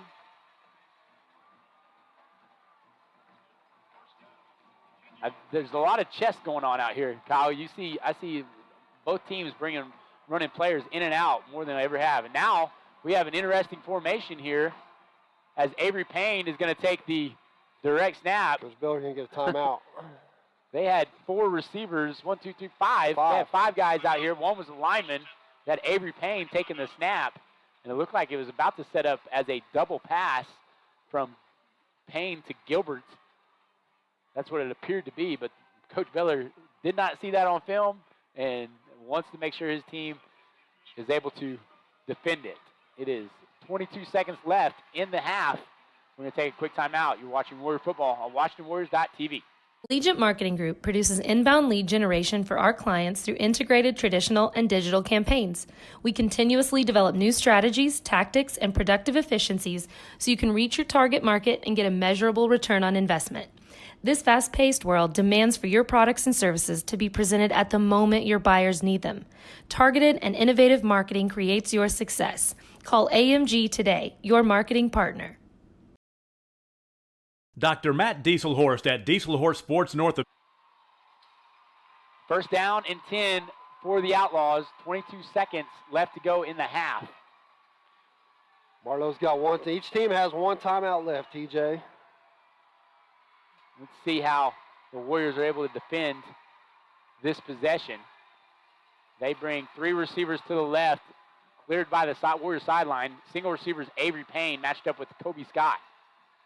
Gilbert looks left, throws left to Bergner. He's got room to run, and he is tackled out of bounds.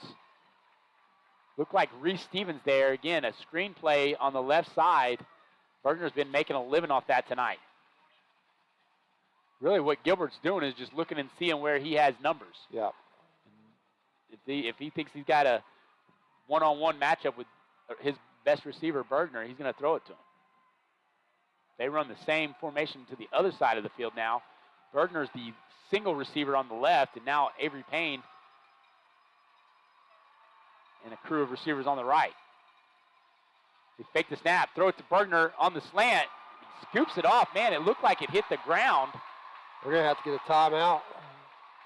11 seconds to go. They're going to be in 1st and goal at the 6. But, man, what a catch by Bergner.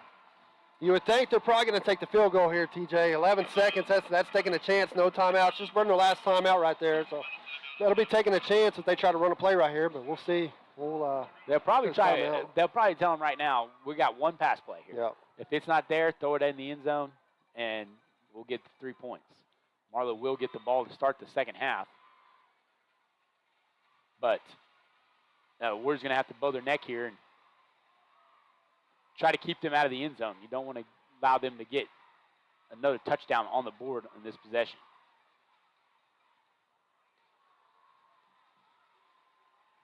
It probably, I don't know, I'm trying to think if it might be a quick pass play, but, you know, you throw a quick pass play right here, unless it's on the boundaries, you take a chance of staying in bounds there. So we'll see. It'll probably be something over the middle right here. It's going to be in the end zone. Any pass play will have to be in the end zone, or that's probably whatever routes they got for the receivers is going to be something that gets them in the end zone. They tighten up the receivers. Payne and Bergner are now right next to the tight end in a stacked formation. They send Payne in motion, and they're looking for Bergner. Now they got the tight end, number 7, and he's in for the end zone, in for the touchdown. Kyle Wilson with the 6-yard touchdown reception. Good play design there by the Outlaws. I think all the attention went with Bergner. They all chased Bergner. They flooded the left side. Bergner ran a route in the middle of the field, and Avery Payne was in motion to the left. They slipped the tight end out and got in for a touchdown. You saw all the coverage go to that left side as soon as the snap and the fake, and like you said, wide open. Good play call. Bergner gets the snap down. Chase Gilbert punches it through. And with 4 seconds left to go in the half, Outlaws lead the Warriors 14-7. You're watching Warrior football on WashingtonWarriors.tv. Orthopedics can help you get game day ready. Dr. Dieselhorst works with athletes of all ages, taking a coordinated approach to accelerate return to play and maximize athletic performance. His work with pros in sports training, injury prevention, bracing, functional rehabilitation, and imaging works seamlessly with his medical and surgical expertise. Get started by going to Dieselhorst Sports and Orthopedics. Let Dr. Matt Dieselhorst get you back on the field, backing all Oklahoma athletes on the field and off. Support your school's booster club and get your business in front of thousands of potential customers. Talk about a win-win. Advertising packages start on this streaming station for less than $10 a game. Call 405-726-0835 or email adam@squirtle.com right now for more information. Hey, Warrior fans, this is Brian Arthur. Welcome back to Chad Richardson Stadium at UCO in Edmond, Oklahoma. TJ Scholes here with Kyle Harris. Outlaws get another touchdown on the board and lead 14-7 with 4 seconds to go in the half. Got to think where the Warriors would be if they didn't have those 2 turnovers, Kyle. Yeah, we just talked about that at the break. Only 14-7 ball game. Only down 1 touchdown after two interceptions, man. That's one thing. Got to get this offense rolling. Got to key in a little bit. Really not going to have time here. 4 seconds left. Not going to be time for anything. So make some adjustments at half. Settle in a little bit. You know, it could be a lot worse. Could be down 21 and 28-7 right here. So really just got to get settled in. Short kick taken by Reese Stevens.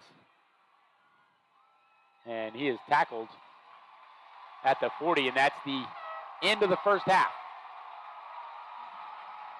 Halftime here at UCO, and the Outlaws lead the Warriors 14-7. You're watching Warrior football on WashingtonWarriors.tv. My wife Jennifer and I are proud sponsors of the Washington Warriors and would like to wish all the Warriors and their coaches the best of luck this season. When you need a locally owned company that you can trust, look no further. For over 20 years, we have offered all of our customers the best products and services in the industry. Whether it's residential or commercial, we got you covered. Give us a call or visit our website.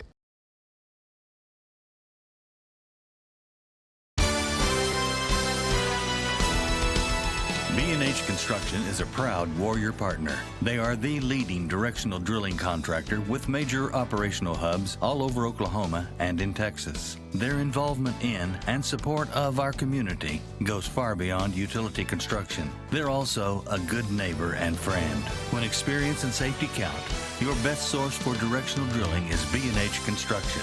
Go Warriors! Darren Beller and Jason Hendricks, owners of Air Product Supply in Goldsview, are proud to sponsor the Washington Warriors on Squirtle for the 2021 season. APS is the regional distributor of Climate Master geothermal heat and air equipment and Lux Air and Knoxbox as well. If you are looking for a local heat and air service company, call us at 405-288-0233 and we can put you in contact with the local professional heat and air company. All the employees of APS want to wish Coach Brad Beller and the rest of the Warriors and coaching staff the best of luck this football season. Go Warriors! It's no secret Pioneer Cellular cares about the students of our communities because we're in your communities with more retail locations than any other carrier in Western Oklahoma. It's no secret that we provide opportunities for students to learn remotely with distance learning plans and MiFi devices. We also help these schools live stream their games so family members across the country don't miss the action. We sponsor schools and colleges because your children deserve the best. Pioneer Cellular. It's no secret.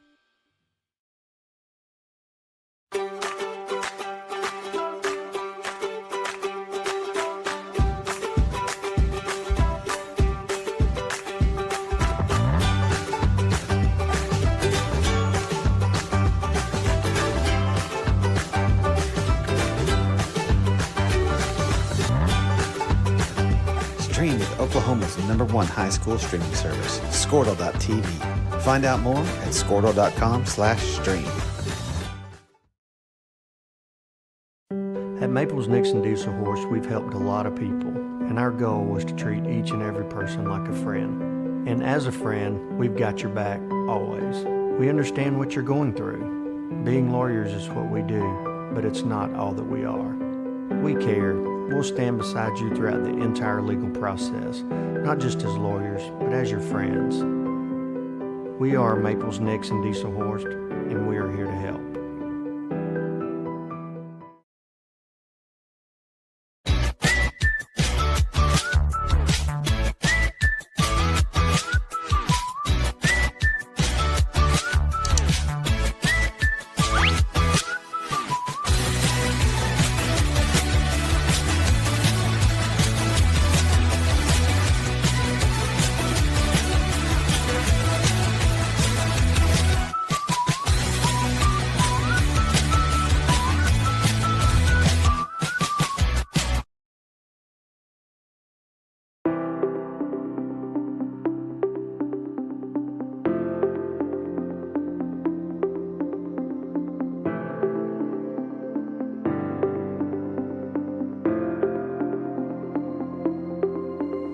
Is it time for your school or business to purchase a new phone system? Give the experts at Versatile Networks a call.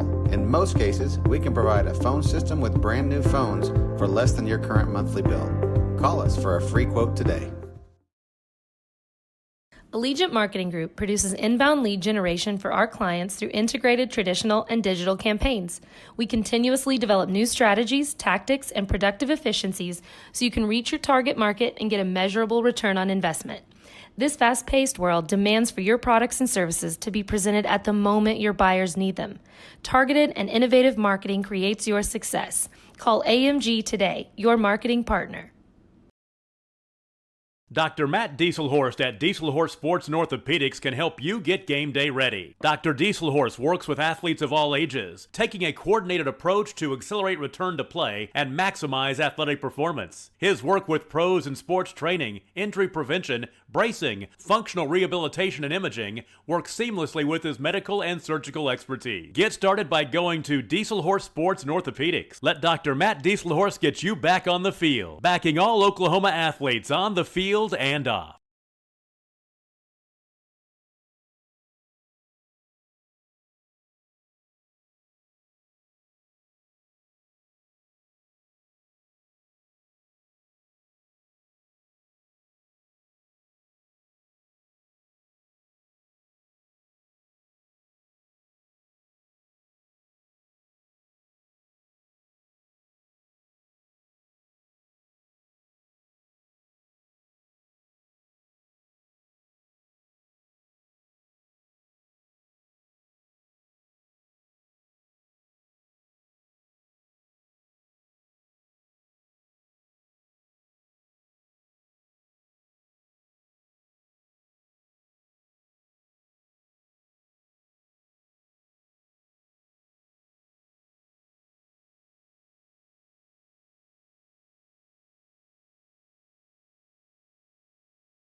Support your school's booster club and get your business in front of thousands of potential customers. Talk about a win-win. Advertising packages start on this streaming station for less than $10 a game. Call 405-726-0835 or email adam@squirtle.com right now for more information.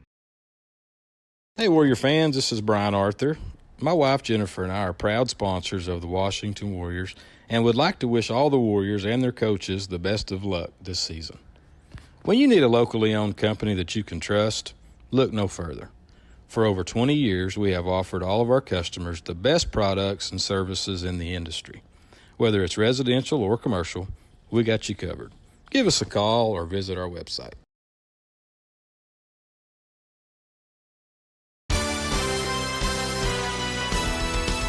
B&H Construction is a proud Warrior partner. They are the leading directional drilling contractor with major operational hubs all over Oklahoma and in Texas. Their involvement in and support of our community goes far beyond utility construction. They're also a good neighbor and friend.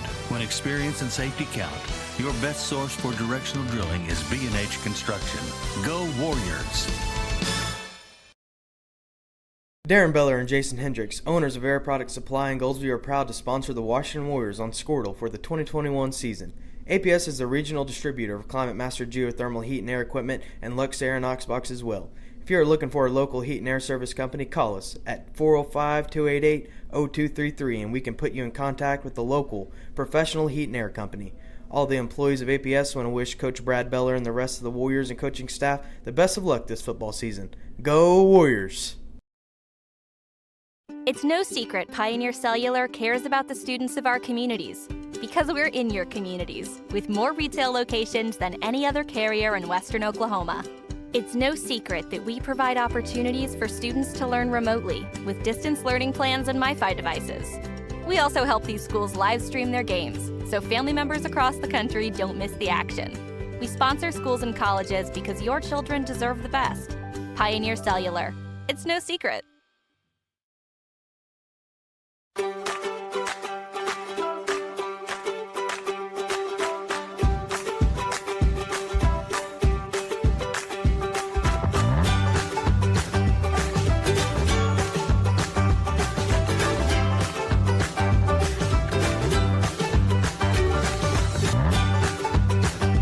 Stream with Oklahoma's #1 high school streaming service, Squirtle.tv. Find out more at Squirtle.com/stream. At Maples Nixon Diesel Horse, we've helped a lot of people, and our goal was to treat each and every person like a friend. And as a friend, we've got your back always. We understand what you're going through. Being lawyers is what we do, but it's not all that we are. We care. We'll stand beside you throughout the entire legal process, not just as lawyers, but as your friends. We are Maples Nixon Diesel Horse, and we are here to help.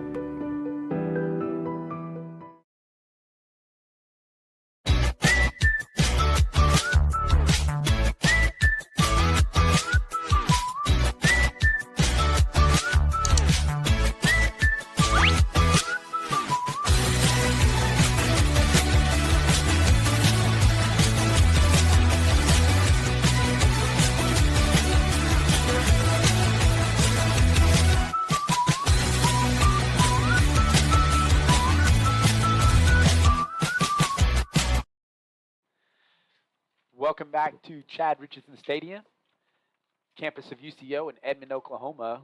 Outlaws lead the Warriors 14-7 in the state championship game in Class 2A. And guys, turnover is the name of the game.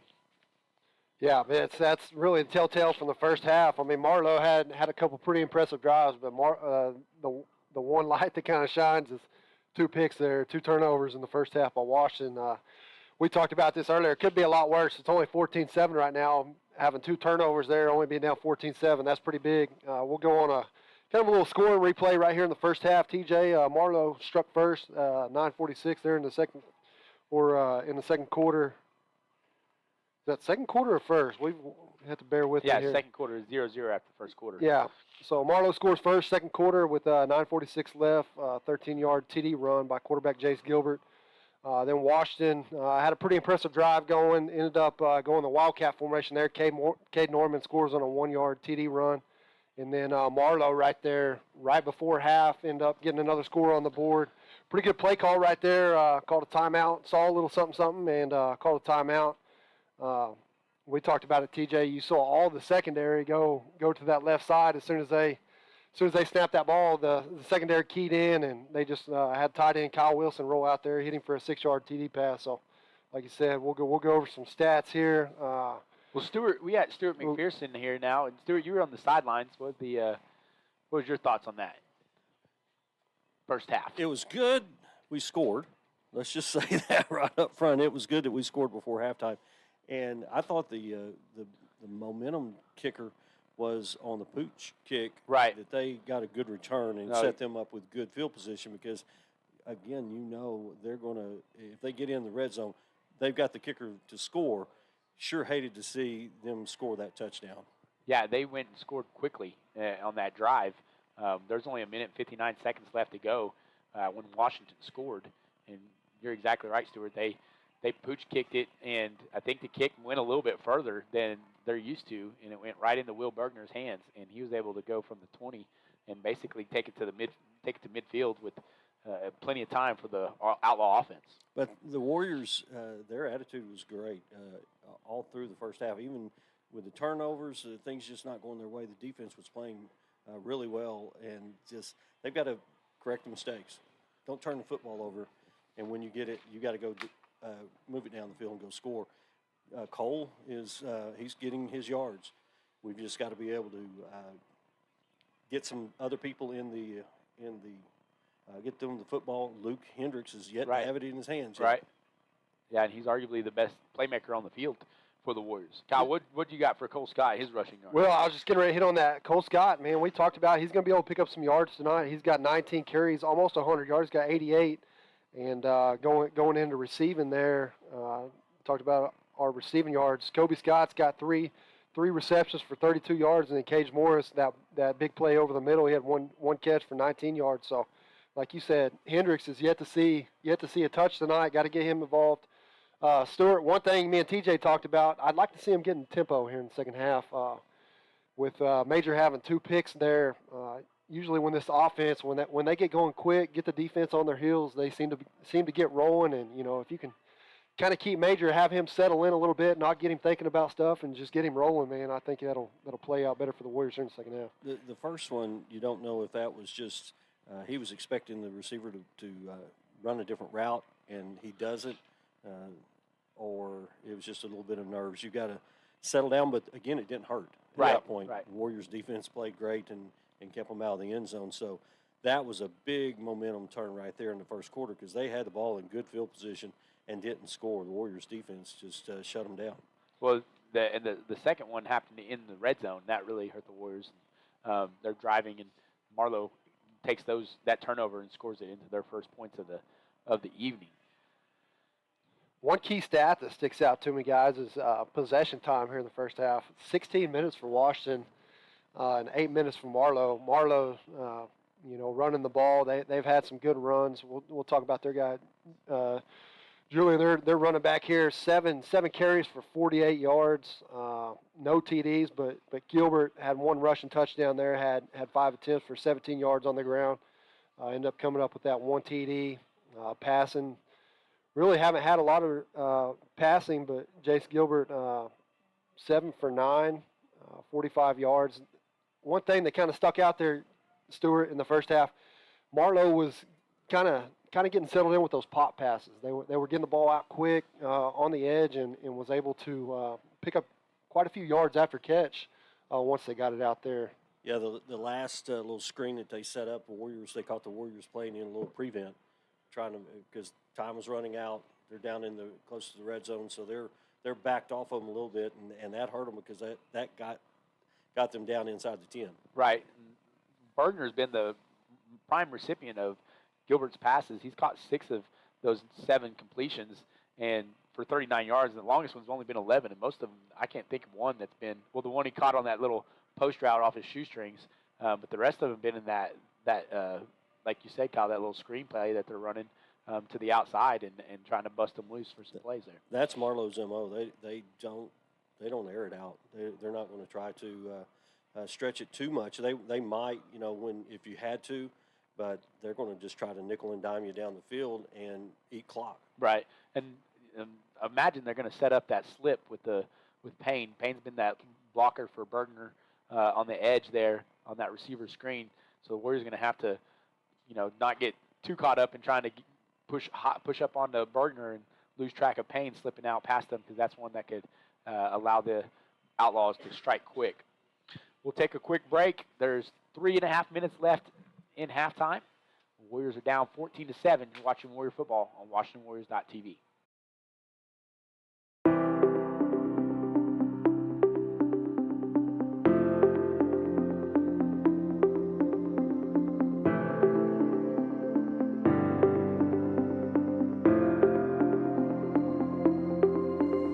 Is it time for your school or business to purchase a new phone system? Give the experts at Versatile Networks a call. In most cases, we can provide a phone system with brand new phones for less than your current monthly bill. Call us for a free quote today. Allegiant Marketing Group produces inbound lead generation for our clients through integrated traditional and digital campaigns. We continuously develop new strategies, tactics, and productive efficiencies so you can reach your target market and get a measurable return on investment. This fast-paced world demands for your products and services to be presented at the moment your buyers need them. Targeted and innovative marketing creates your success. Call AMG today, your marketing partner. Dr. Matt Dieselhorst at Dieselhorst Sports and Orthopedics can help you get game day ready. Dr. Dieselhorst works with athletes of all ages, taking a coordinated approach to accelerate return to play and maximize athletic performance. His work with pros in sports training, injury prevention, bracing, functional rehabilitation, and imaging works seamlessly with his medical and surgical expertise. Get started by going to Dieselhorst Sports and Orthopedics. Let Dr. Matt Dieselhorst get you back on the field, backing all Oklahoma athletes on the field and off. Welcome, Warrior fans, back to UCO. Hey, TJ. Yes. How about a little basketball while we're still here in halftime of this state championship game? Talking about championships, the Warrior men's basketball team, champions of the LATA tournament. And, 3 big wins without some good basketball players playing football. Our guys really stepped up this weekend, and we felt like we had a pretty good squad, just going through scrimmages and stuff without our football guys, and our football guys help us out a lot too, which is going to add to our depth whenever they're back in the gym. But we got seeded number 1. I put the seedings in. I said, I don't know if we're going to have football guys. I don't think we are. I go, well, we have guys that have started a lot of games still in the gym, and we got good contributors, and they really did a good job. The guy that really stood out today was Evan Andrews. He came in, he started for us and had some big minutes, got some big buckets because he's not really known for a scoring threat. He's more of a defensive guy, takes charges, really good teammate. But he scored 6 points for us. And then Tony Trejo really played well the last 2 games. It was good to see him win. That's my first championship for a tournament championship since I've been here. We've been close a couple times.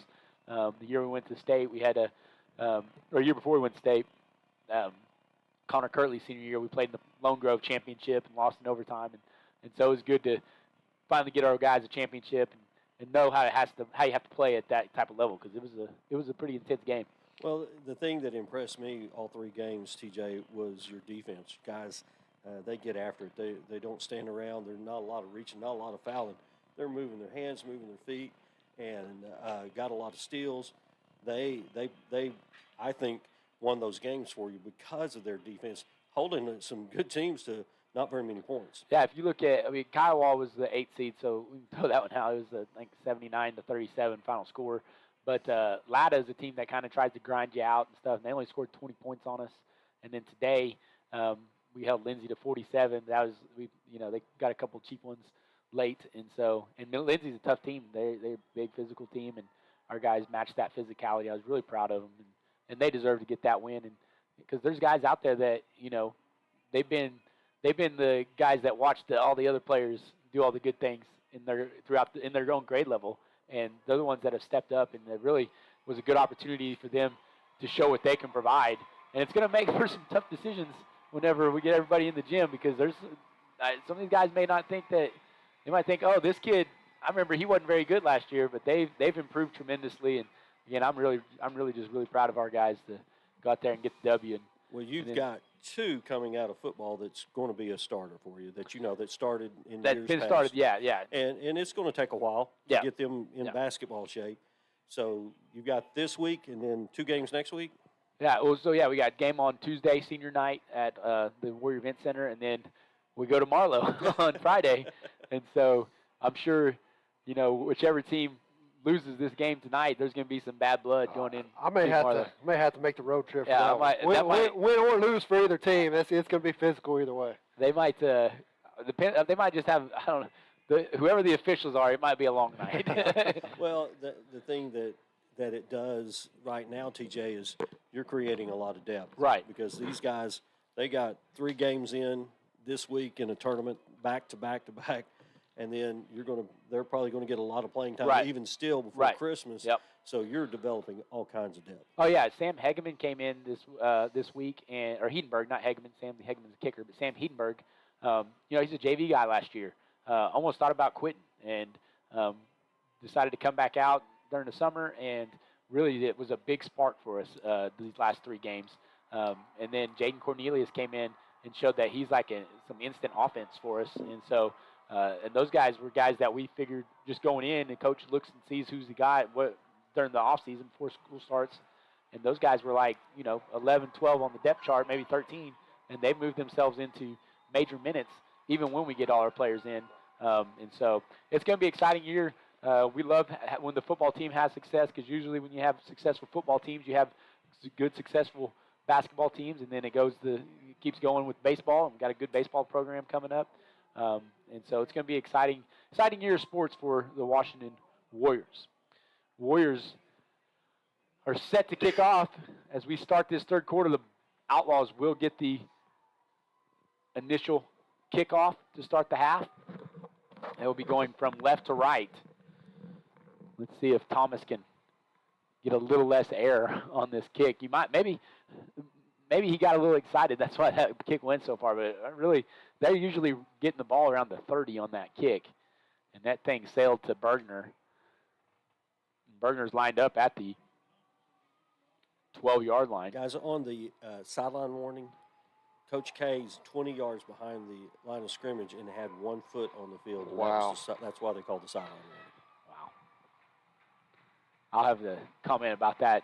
We got 3 seconds in the lane penalty or call today while we're holding for a last shot of a quarter. And Thomas, now there's the kick to about the 30. And that's the coverage we're used to seeing for the Warriors as the ball gets pushed out of bounds around the 40-yard line. Here we go, second half, gold ball game. Getting ready to get started here. Marlow up 14-0. See if Washington can get a little bit of pressure dialed in. They kind of, Marlow's kind of holding them from getting pressure and getting them pop passes out quick. Right. Gonna have to figure out some stops here on defense. Yeah, if they can get a stop here and start shifting their momentum back towards the Warriors' side, it'd be huge for them. Warriors have 9 guys in the box.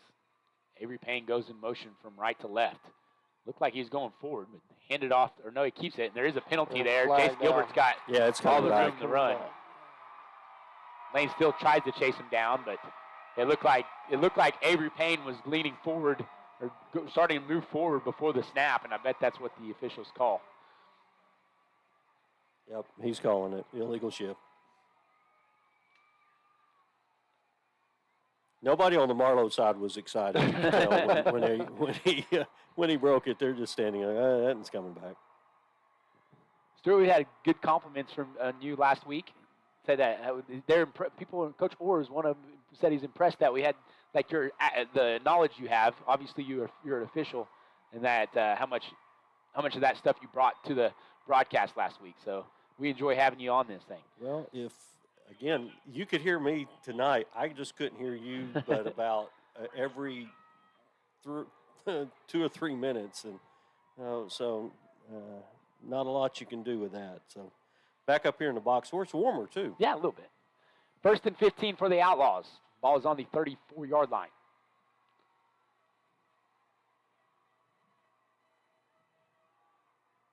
Gilbert getting the call from the sideline. 2 receivers to the right. Outlaws in their 2 tight end formation.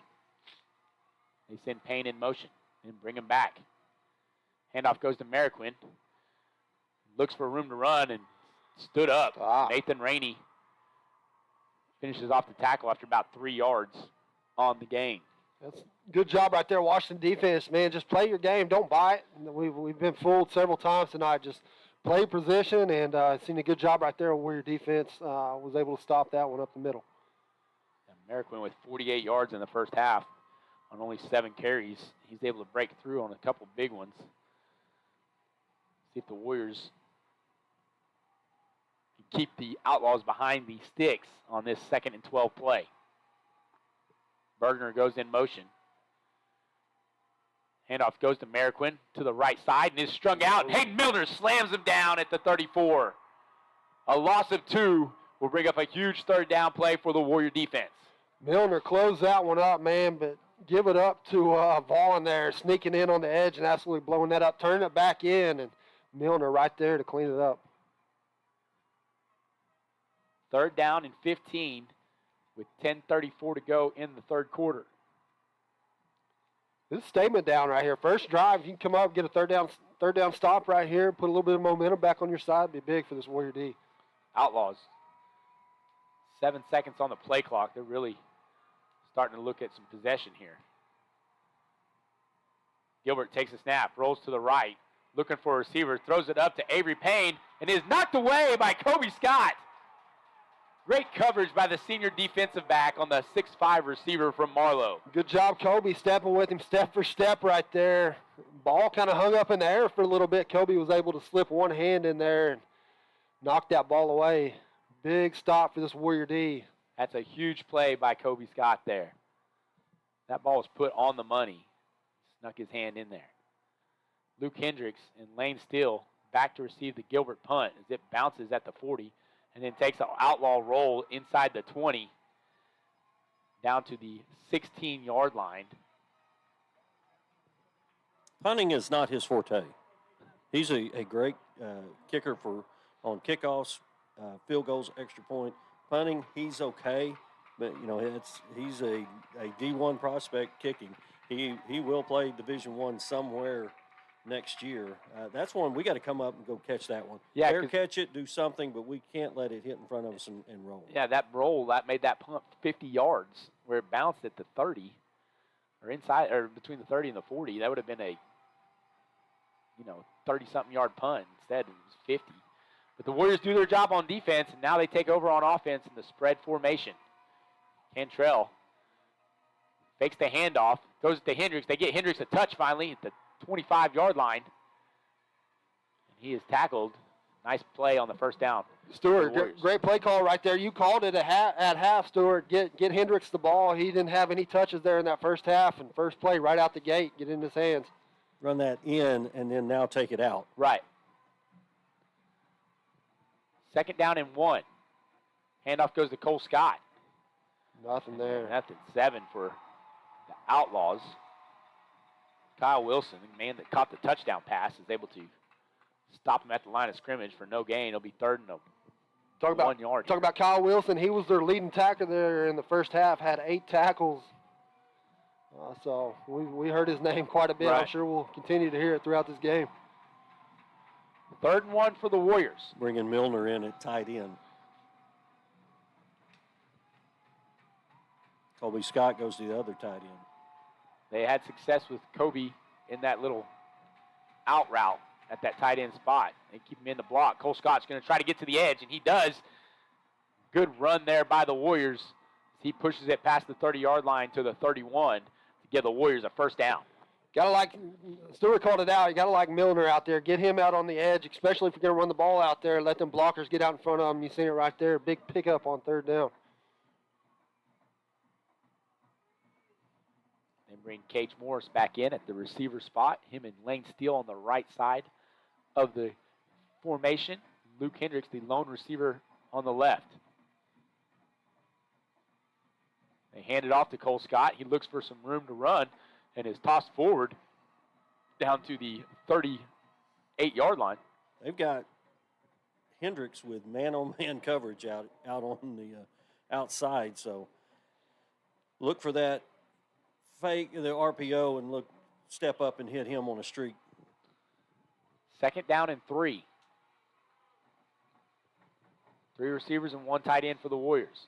Handoff goes to Cole Scott to the right. He's got some blockers in front of him. He's free on the right side. Now he's going to cut it up the middle of 40, down to the 30, and cut it back again. He's at the 20, 15, 10, 5, touchdown Warriors! Let's go. No flags. Huge touchdown run of 62 yards by Cole Scott. That is big time. Your defense comes in with a first stop of the third quarter, and then your offense takes it to pay dirt. Well, we talked about that, Stuart. Just come up with the stop, get a little bit of momentum on your hands, and you've seen it right there. Cole Scott taking it across the field, he ended up cutting it back, and man, whenever he gets out in the free, man, he's got the speed. Turn on the jets, knock this thing up. Hegman in for the extra point is blocked. Can't be advanced. That was right up the middle, guys. Yeah, that guy came free somehow. That's a huge missed extra point. Keep the score at 14-13, but on that run, good vision there by Cole Scott to get it from the sideline back to the middle of the field. He used the back judge for a little screen. When he cut it to the middle of the field, back judge is right in the middle. He cuts right off of him. We're going to take a quick break. Warriors are still down 14-13, but the momentum is shifting towards the Washington side. You're watching Warrior football on WashingtonWarriors.tv. Support your school's booster club and get your business in front of thousands of potential customers. Talk about a win-win. Advertising packages start on this streaming station for less than $10 a game. Call 405-726-0835 or email adam@squirtle.com right now for more information. Hey, Warrior fans, this is Brian R. Welcome back to Chad Richardson Stadium. 7:34 to go in the third quarter, and the Warriors down 14-13. That hurt, guys. I'll just say it. That hurt because this game is not going to be a big, high-scoring ball game. No, it could come down to that 1 point, especially with their field goal kicker. You don't, if they do get in again, Stuart, you're not planning on them to miss an extra point. So, could be a key factor coming down the stretch. But let's go defense. Let's go get another stop. Exactly. They were aided on a illegal shift penalty. Put the Outlaws behind the sticks. And defense was able to corral them and stop them on the third down play. Mason Thomas kicks it to Bergner at the 20. Bergner looking for a lane and is tripped up at the 30, down to about the 35. Looked like Ben Vaughn on the tackle to trip him up. And the Outlaws will start their second possession of the half at the 33-yard line. Stuart, we talked about this earlier, man, but you were down there on the sidelines, couldn't hear us. But Stuart stepped away for just a minute, so I was going to go to him there. But Marlow's players trying to rally the student section as they come out in 3 receivers this time. 1 tight end. Bergner goes in motion. They pitch it to him. He's looking to get to the edge, and Hayden Milner slings him down inside the 30. At the 20, they're going to give him the 30. He was down 28-yard line, but they give him the 30. A loss of 3 brought down by the defensive end, Hayden Milner. Big right there, coming off the edge, getting him in the backfield. Big stop, putting him behind the sticks once more. I'd like to see his dad. His dad's got to be out there somewhere. Probably up on the top rung of the fence, but he loves it. 2nd down and 13 with 7 minutes to go in the quarter. They've ran that play a couple times and have not had much success. 2 receivers to the right. Single receiver is Payne. They bring Bergner, not Bergner, that is number 11 in motion. They fake the handoff, and Gilbert keeps it, but he is wrapped up again by Milner. Check that. That is Ben Vaughn in the backfield. No gain on the play will bring up a 3rd down and long for the Outlaws. Ben Vaughn coming in cleaning that up, but, man, give credit to Rhett Vaughn and Milner. They blew that up, had a little zone read there. Quarterback ended up keeping it, and Vaughn came in and cleaned it up. Let's see it. Come on, Warrior defense. Let's get a stop here. Keep the momentum on the Warrior side.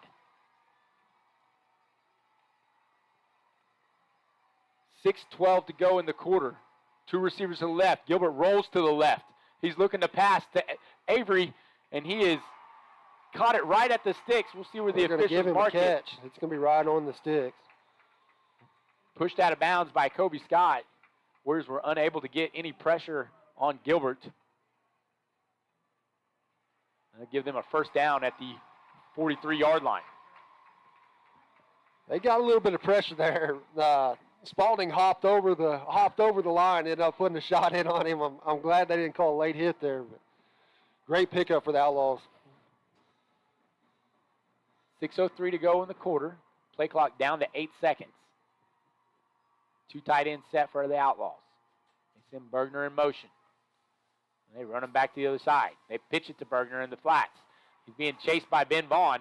And Ben Vaughn is able to corral him along with a host of Warrior defenders, Milner, Spalding, and Kobe Scott, for no gain. Kobe Scott, good job of getting off a block right there, really stretching that play. Man, he got a matchup down there on the bottom with Payne and Scott. Man, they're battling out there on the edge, and Warriors was able to get off block and get a stop. 2nd and 10. Again, Outlaws waiting to get their play call in and snap the ball. I feel like they're snapping the ball under 10 seconds each time. Bergner in motion. And peels back and goes the other way. They got to hand it off to, he keeps it. Now he's running up the middle, and he's stuffed. Only a gain of 3. He's going to bring up 3rd and 7. Stuart, we were going to talk about this. You took them off a while ago, but, man, how about this crowd tonight? You were down there on the field. We weren't able to talk to you earlier, but, man, well, you just look on the Warrior side. The bleachers aren't full, but look at all the people past the bleachers on the south end. Yeah, right. Yeah, there's people on the north end as well, and it's starting to get a little bit busy out here. 3rd and 7. 3 receivers set.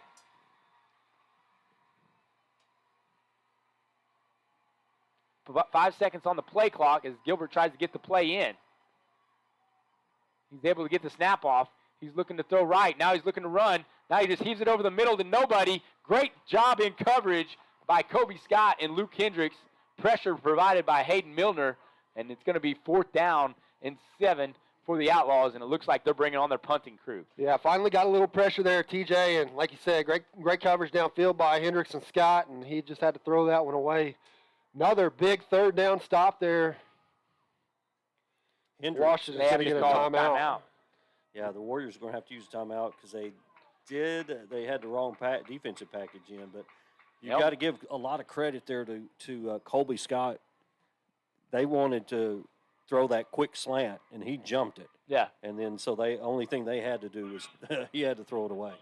Well, then I think the Warriors were about to get too many guys on the field. They were running Keller Howard off, and Coach Beller had to take a timeout.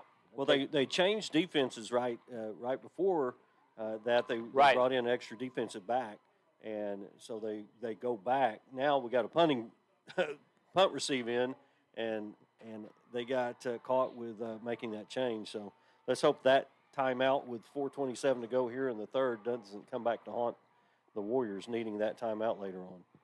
Gilbert sets to punt.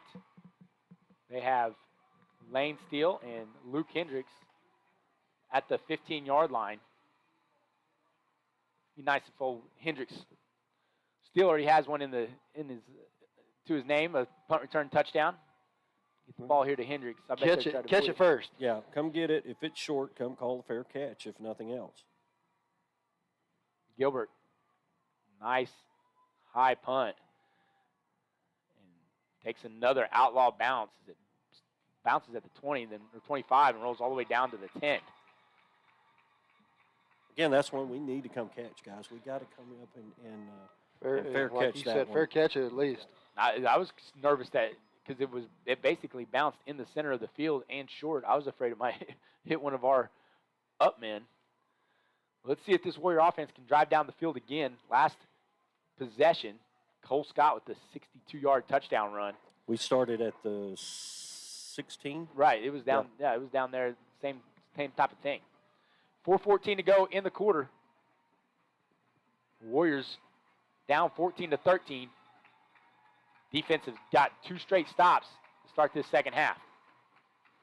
Cantrell takes the snap, looking to pass, and he hits Lane Steele over the middle. Good catch in traffic First down. at the 22-yard line. The Warriors have a first down. Good catch right there. Settle Major in. Keep them passes short, man. Let the receivers work and let him hit some open guys. Did a good job threading that one into double coverage there, right on the money. Was able to pick up a big first down. Warriors come out with 3 receivers, 2 to the right, and a tight end, Kobe Scott. Luke Hendricks, lone receiver on the left, as they go from right to left. Cantrell takes the snap, hands it off to Cole Scott. He's trying to get to the outside. Good block there by Lane Steele to help him get up the middle, or cut it up the side, and he gains about 5 on the play. Bring up 4. We'll check that 4, 6, and 2nd and 6.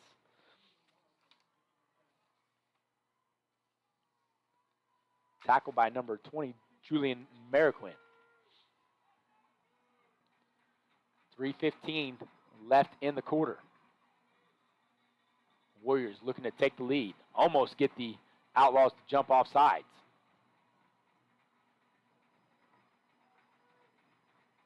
Marlow's head coach sits in the press box. Really? Yes. Interesting. And Coach Beller's going to have to take a timeout before he gets a delay game penalty. Oh, guys, this hurts. We'll take one with him. You're watching Warrior football on WashingtonWarriors.tv.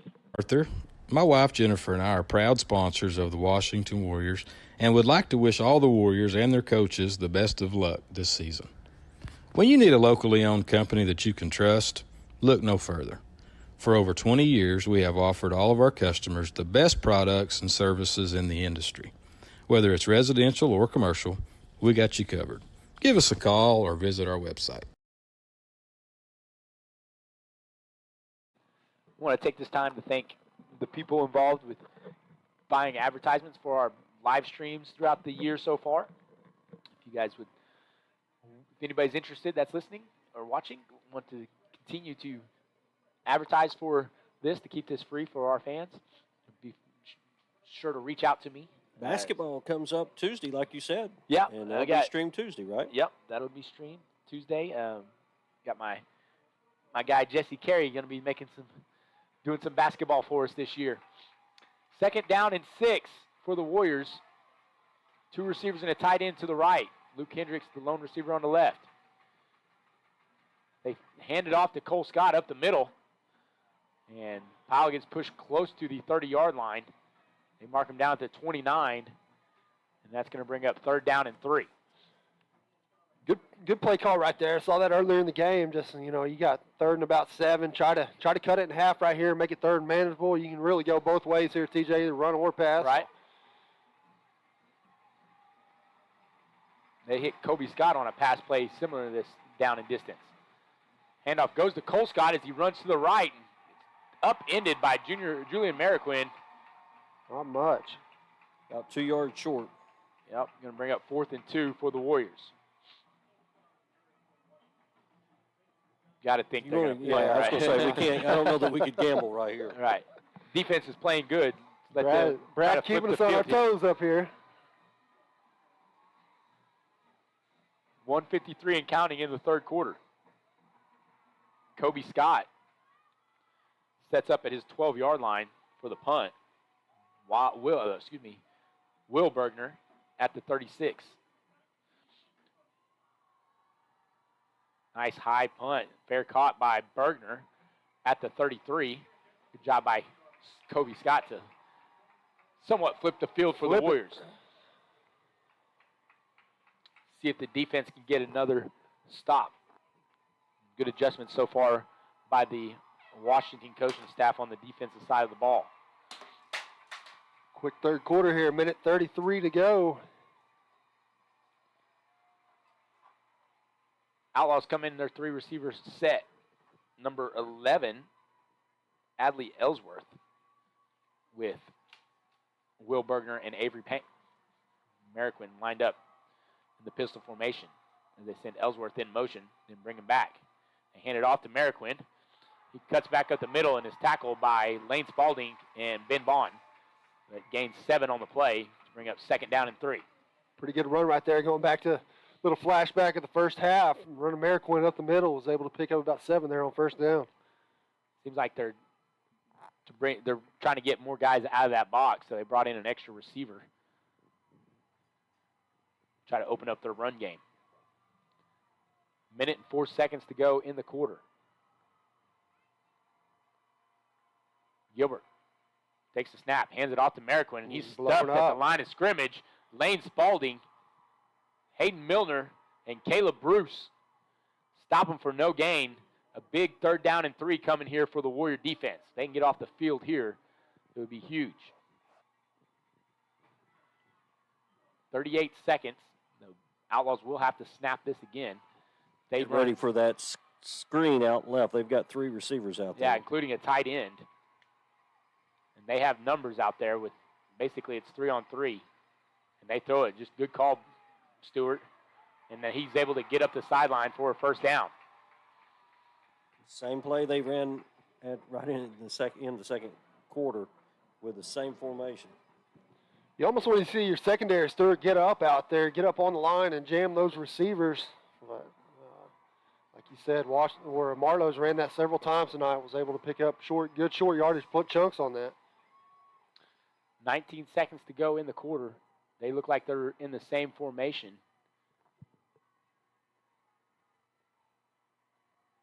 And now they really have numbers. There's only 2 defenders on that side. They run the zone read, and good stop there by one of the Vaughn boys, Rhett Vaughn. He wasn't fooled. He came in on the run blitz, and he tackles Gilbert at the line of scrimmage for no gain. Good way to stop to end the third quarter, guys. Yeah, it'd be 2nd down and 10 when we come back to start the fourth quarter. Fast-moving third quarter. Warriors down 14-13. You're watching Warrior football on WashingtonWarriors.tv. B&H Construction is a proud Warrior partner. They are the leading directional drilling contractor with major operational hubs all over Oklahoma and in Texas. Their involvement in and support of our community goes far beyond utility construction. They're also a good neighbor and friend.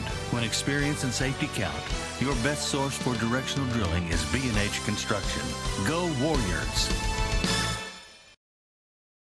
Darren Beller and Jason Hendricks, owners of Air Product Supply in Goldsview, are proud to sponsor the Washington Warriors on Squirtle for the 2021 season. APS is the regional distributor of Climate Master geothermal heat and air equipment and Lux Air and Oxbox as well. If you are looking for a local heat and air service company, call. 1 quarter of football left. The Warriors down 14-13. Need to get a stop here and get some points on the board if they want to take that gold ball home and put it in the trophy case. It's time for us to get a turnover right here, guys. We need a pick. We need a fumble recovery. We need to turn this thing over and give us a short field. TJ Schultz here, Kyle Harrison, Stuart McPherson, and UCO's football stadium. 2nd down and 10 as Gilbert sends Merriquin out into the flats and rolls to the right. Now he's going to look to run, and he's stuffed in the middle of the field. Caleb Bruce with the sack. That's what you wrote right there. They were trying to get the ball out and was able to collapse that pocket. Washington coming in, Brucey sneaking in there and cleaning it up. Big 2nd down stop. 3rd down and 11. Defensive backs, guys, are playing a very nice game tonight with their coverage. They're shutting down receivers that's making Gilbert just eat the football. 2 receivers to the right, Avery Payne and Will Bergner. Double tight end set for the Outlaws as they send Bergner in motion.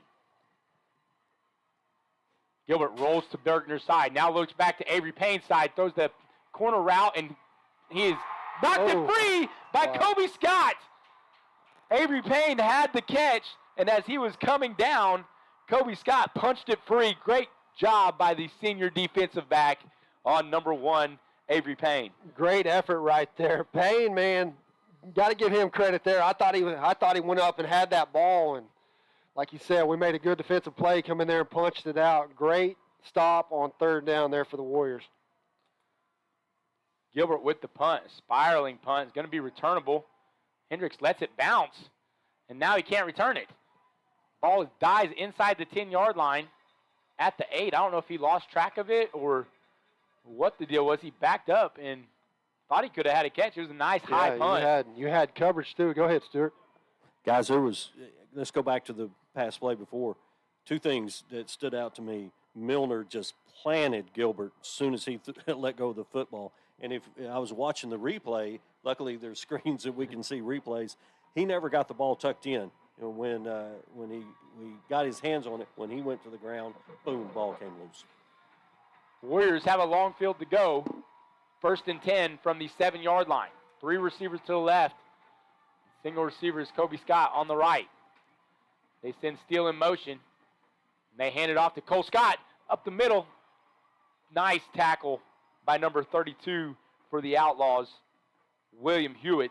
Otherwise, Cole Scott had some room to run. Picks up 4 regardless and brings up 2nd and 6. Guys, Scott's doing a good job of cutting tonight. There's been several plays where he's been bet at the hole, made a cut, and picked up 3 or 4 extra yards. So give him credit. 10:30 to go in the game. Cantrell tries to get the Outlaws to jump with the hard count. Now gives the play call to his team. 10 seconds on the play clock. Send Morris in motion, hand it off to him on the jet sweep. Bobbled the handoff, and he is slung down by number 3, Josiah Johnson. And bring up 3rd and long for the Warriors. Got to have good snaps, good handoffs. That play was thrown off just a little bit on the timing. Marlow doing a good job at getting to the edge right there, getting him down for a 1-yard loss. Bring up 3rd and about 6 here for the Warriors.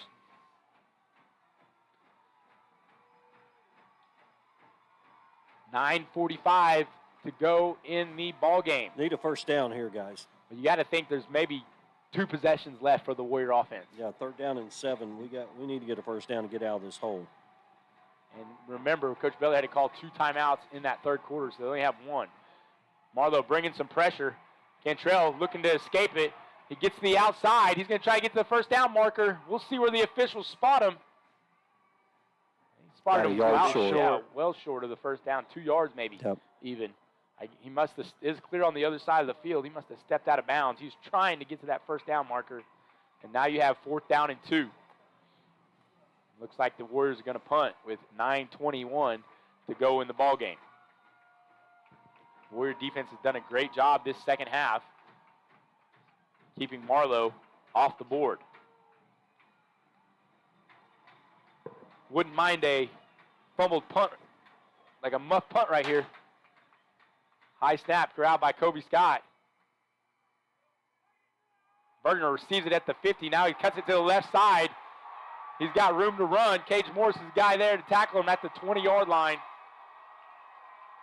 We talked about it throughout the week, Kyle. Special teams is the one place that we felt like Marlow had the advantage, and they've had 2 big returns tonight that's going to potentially lead for 2 scores to them.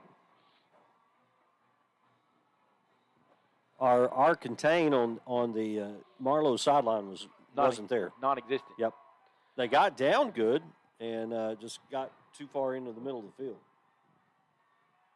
9:08 to go in the ball game. Marlow has the ball going right to left at the Warrior 20-yard line. Warrior defense needs to hold them to a field goal here. Gilbert sends a man in motion and hands it off to Junior Mariquin, and he is tackled after a 3-yard gain. Bring up 2nd and 7. Defense got to dig in right here. Really come up with the stop, man. We've had 2 possessions where we've held them, forced them to a punt here, and like you said, it's clock's ticking. 8:47 to go here, and if you can come up with a stop, keep them to a field goal at least right here. Keep this thing in 1-possession games. You gotta come out as a positive on that. 3 receivers to the left here. Single receiver is Payne on the right. See if the Warriors, they throw that screen play again, and he is tackled out of bounds at the 9. You talked about right there trying to jump that route. You seen Cage Morris. He almost jumped it. They was able to get it sealed. Picked up pretty good yards out there, TJ. 3rd and 1. Looks like the Outlaws are coming with their jumbo package. Last time they jumped Gilbert over the line of scrimmage on this play. Got their 1 yard.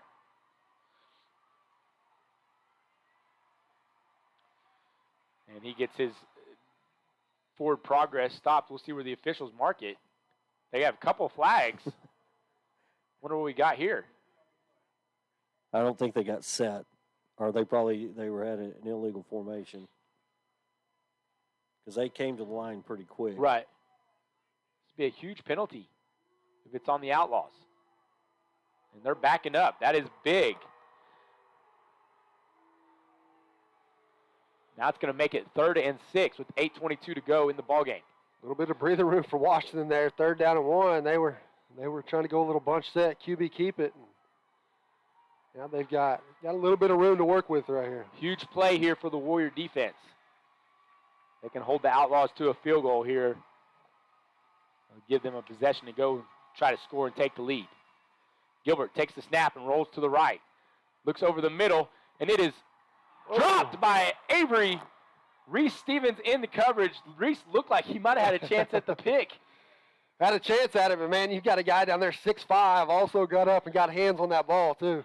Yeah, Reese got just jumped just a hair too quick, and it nearly cost because they did get their hands on the football, but luckily it was still over his head. So now we're going to have a Gilbert field goal attempt from the 23, so a 33-yarder, yeah. 33-yard field goal attempt by Jace Gilbert. He ties his shoe. 5 seconds on the play clock. Snap is down. The kick is up. It's good. And it's through the upright. Hey, guys, that's a win. That is. Agreed. That's a win. Agreed. Now the Warrior offense can get some better field position to start this next drive. You got to think they're going to get it at least at the 20. And let's just go 80 yards in 8 minutes and win the freaking ball game. Yeah, and Washington's offense is very capable of that. They can grind it out 4 yards at a time, eat the clock, and get the ball down the field. What we can't do is just have a 3 and out. Right. Yeah. Again, the Warriors had to use 2 timeouts in the first part of the third quarter, and so they're down to 1 timeout. You got to think this is the possession they want to go down and try to get a score on.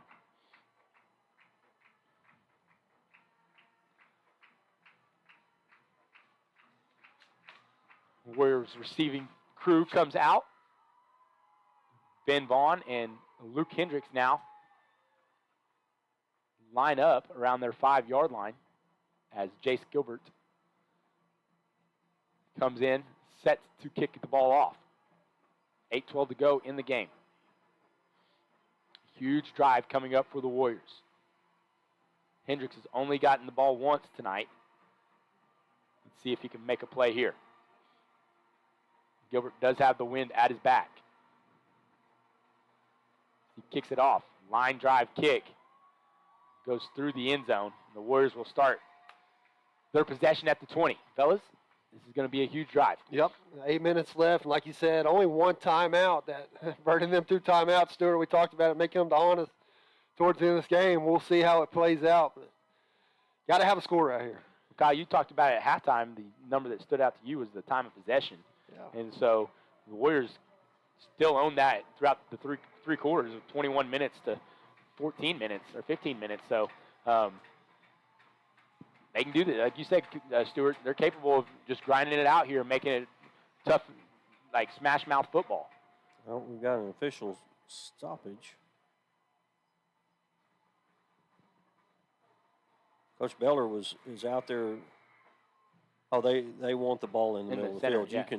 You can ask where to have it set after a touchback, so they can you can put it on either hash or in the middle of the field. And the Warriors, they had it set on the left hash. Washington wants it in the middle. Warriors come out with 2 receivers to each side of Cantrell. Cantrell takes the snap. He's looking to throw. He hits Hendricks at the 25-yard line. And then there's a penalty here. Flag, too. Thrown from the back judge. What's that usually? What are they looking for? Well, he's looking at tight end. Might have had a hold on the. No, they're saying somebody was. They called offensive pass interference, so somebody was downfield blocking when the pass was thrown, because it wasn't on the receiver.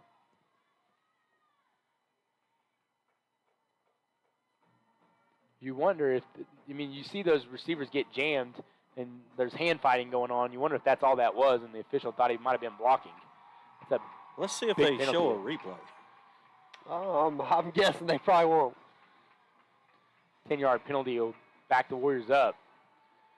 Make it 1st and 20.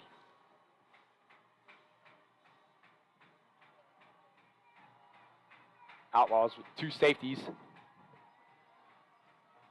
playing coverage on this down.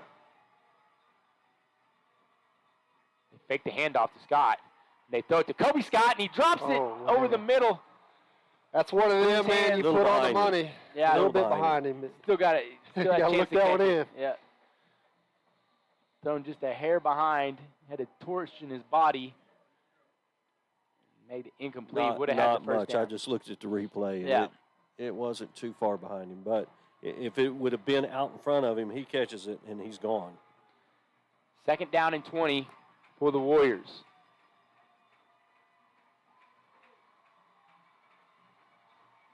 $7:52 to go in the ball game. Outlaws switch to single coverage. Cantrell's looking to run. He's tackled right at the 1-yard line. They brought 2 linebackers on a blitz. Yeah, they showed cover 2, and then they brought, like you said, Stuart, they brought pressure and moved that other safety up on Lane Steele. Yeah, if he could have gotten rid of the football, we've got 4 guys being covered by 3. So one of them plays right here, you're going to have to get Major out of the pocket, get him moving, and try to get something downfield here. Definitely can't take a sack in this scenario.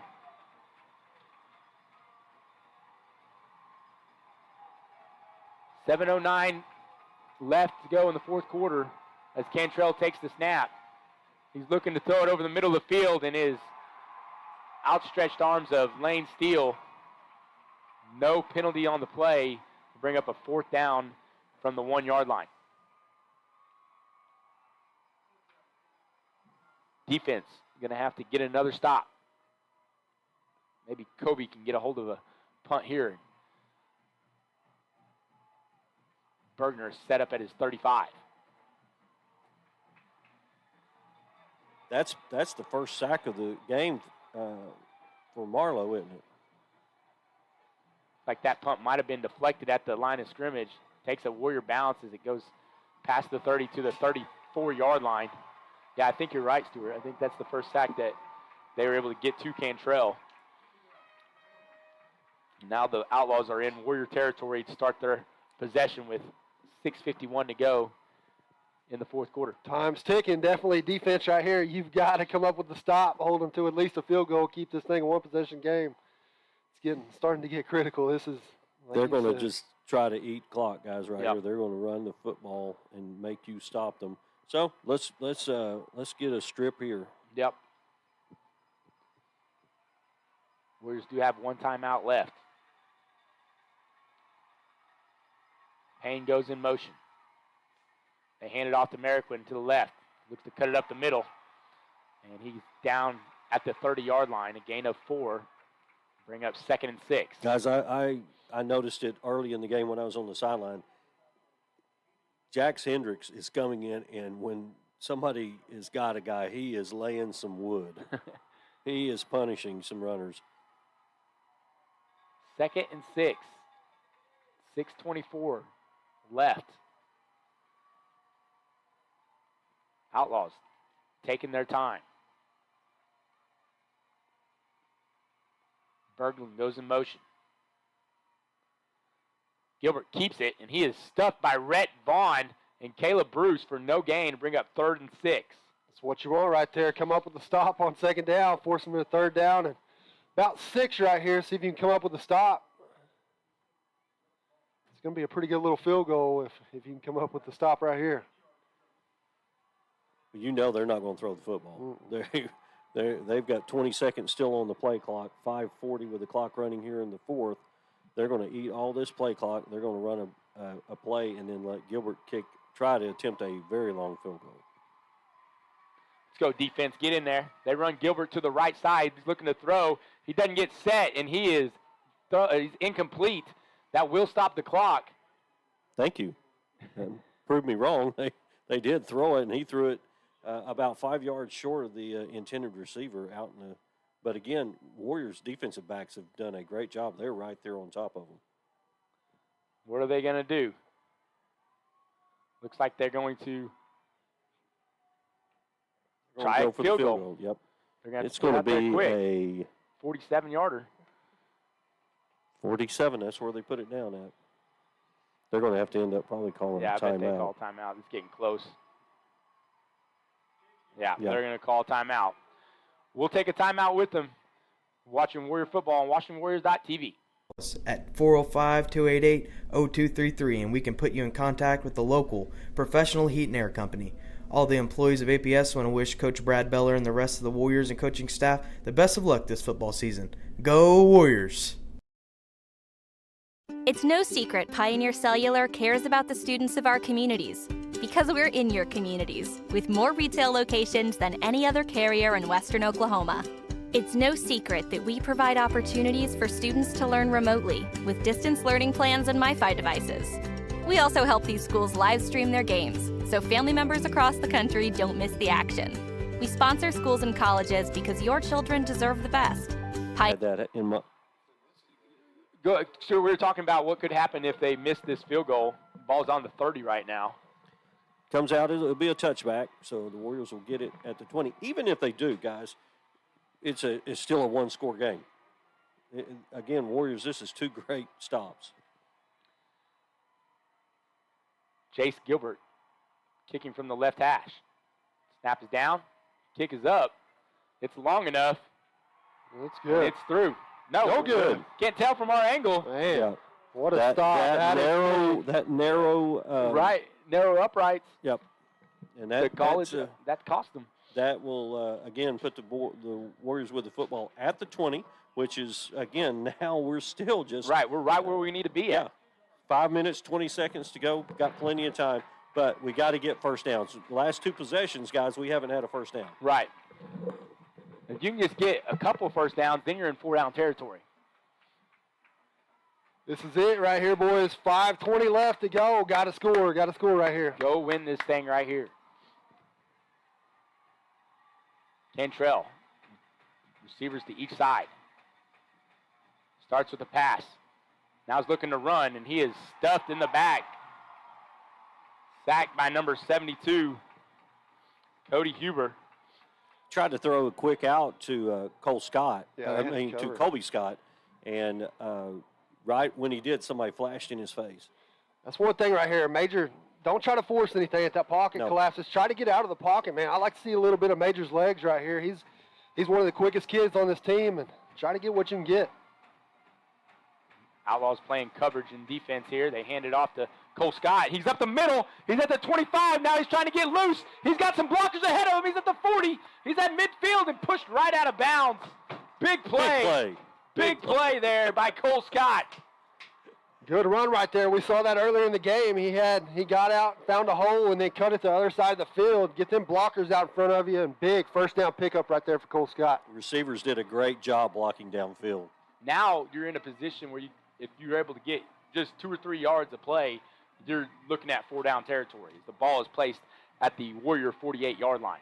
3 receivers to the right. They send Lane Steele in motion, and they twirl him back. They hand it to Cole Scott, and he pushes past midfield down to 49. They're in outlaw territory now. Pick up a 4. That's what you got to do. Just 4 yards at a time. And, again, getting that first down, guys, that was huge right there. 4:20 to go in the game. Warriors with a little bit of momentum. 2nd down and 6. 4:10 with the clock running. Got to get the snap in, though. Got to get the snaps down. Got good snaps right here. Don't need any high snaps. Took a while to get that play call in. Under 10 on the play clock. Steele in motion. Hand off to Cole Scott up the middle. Good run. Another couple yards on the play will bring up 3rd down and 2. 3:50. Again, clock is running. Clock's not your enemy yet. Not yet. You got the ball, and you're in outlaw territory. So 3rd down and 3. This is 4-down territory right here. For so you sure. got two tries for 3 yards. Everybody in the stands are standing, both sides of the field on this third down play. They send Steele in motion, twirling back, high snaps corralled. They hand it off to Cole Scott, and he is about a yard short. Close. Right at the line, right at the first down marker. Going to be a yard short. A big fourth down play right here. What's going to be your play call right here, Stuart? Well, you got fourth two and things. one, game on the line. They're going two tight ends here. Yeah, you can. And hey, don't be surprised. They go that double tight. They're going to run it double tight. Get to the right side. You look for a tight end slipping off straight down the field. Fourth down and 2 with 2:46 to go. Cantrell tries to draw him off sides. 8 seconds on the play clock. They got to get the play in quick, and they're going to use his last time out. This could be the play of the game. This is where having to use those timeouts earlier, or they hurt you now, guys, because with a fourth down and a yard and a half, that's tough to have that. You wish you had those 2 timeouts back, but you've got yourself in a great position here on a play call. Yeah, the thing is there's a million play calls you could call, and you know that you got to get the right one. Right then, they had them outnumbered on the line. Right, but you fake to Scott up the middle, and you get a tight end that slips off straight down the field, and we might get 6 out of it. Right. Well, let's see what the Warriors have drawn up. They're still in their timeout. Again, we want to thank our sponsors throughout the football season so far for helping us keep this broadcast free. And here come the Washington Warriors to the line of scrimmage. Both sets of fans cheering on their teams on this fourth down play with 2:39 to go. Warriors come out with 2 tight ends. You got man coverage out on your 2 wide receivers. Yeah, they're going cover 1 on defense. They're looking at pop pass. It's tipped. Oh, it's tipped, and he caught it. Hendricks caught the pass. What a play. He came back and caught it at the first down marker. And the Warriors have a new set of downs with the ball at the 41-yard line. What a play, man. You got to be feeling good. Tip ball at the line of scrimmage by Marlow, was able to somehow find that in your hands. Big fourth down conversion there for Washington. Now we've got to worry about the clock. 2:20 and counting as they send Steele in motion. They're running the option with Steele. He pitches it. He's trying to get to the outside edge. He's going to get out of bounds. Good job by Steele to get out of bounds and stop the clock as he gets pushed at the 35-yard line. And it's going to be a 7-yard gain and bring up second down and 6. Every time you can get out of bounds, you've got to get out of bounds now. Kind of a scary play right there. Kind of a late pitch. But good job by Steele looking that one in and getting out of bounds. 2:08 with the clock stopped. Spread formation by the Warriors. Cantrell can etch his name in history on this drive. He sends Morris in motion. Handoff goes to Cole Scott. He's going to try to break a tackle. He's going to be close to the first down. That will stop the clock. An ankle tackle keeps him from making that a big carry right there, because there was nothing but green grass in front of him. First down with 2 minutes to go. The clock will start on the officials ready as they move the chains. Now it's rolling with 1:53.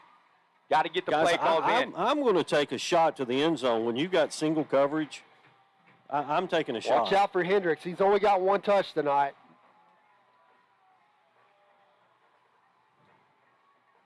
They hand it off to Cole Scott. He's running to the right side. Fumbles the ball. And it looks like the Outlaws have recovered.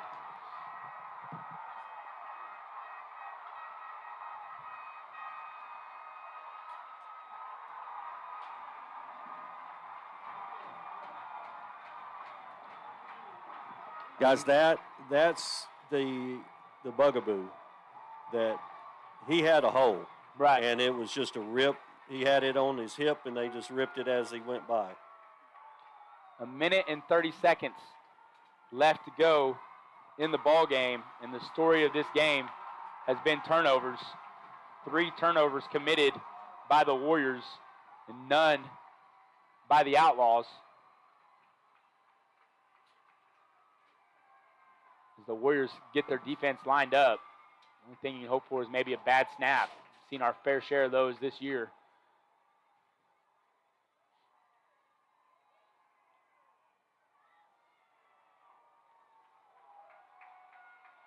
Looks like the Outlaws are going to get in victory formation. I'm sure they'll try to run around a little bit before they kneel.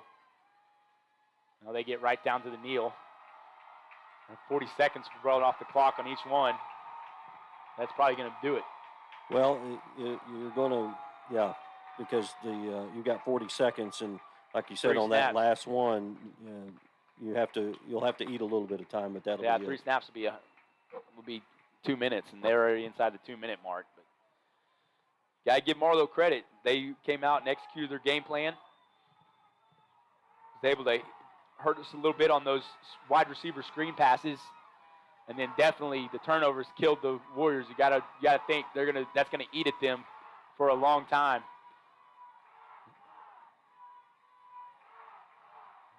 Knowing that that might have been that's what cost them games, is the turnovers, guys.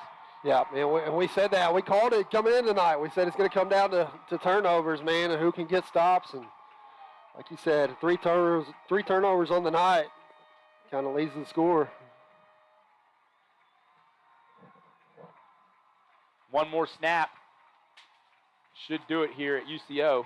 Well, you can snap at any time. Right, now they can. Yeah. Once it got under the game 30, clock under yeah. 40, you're good.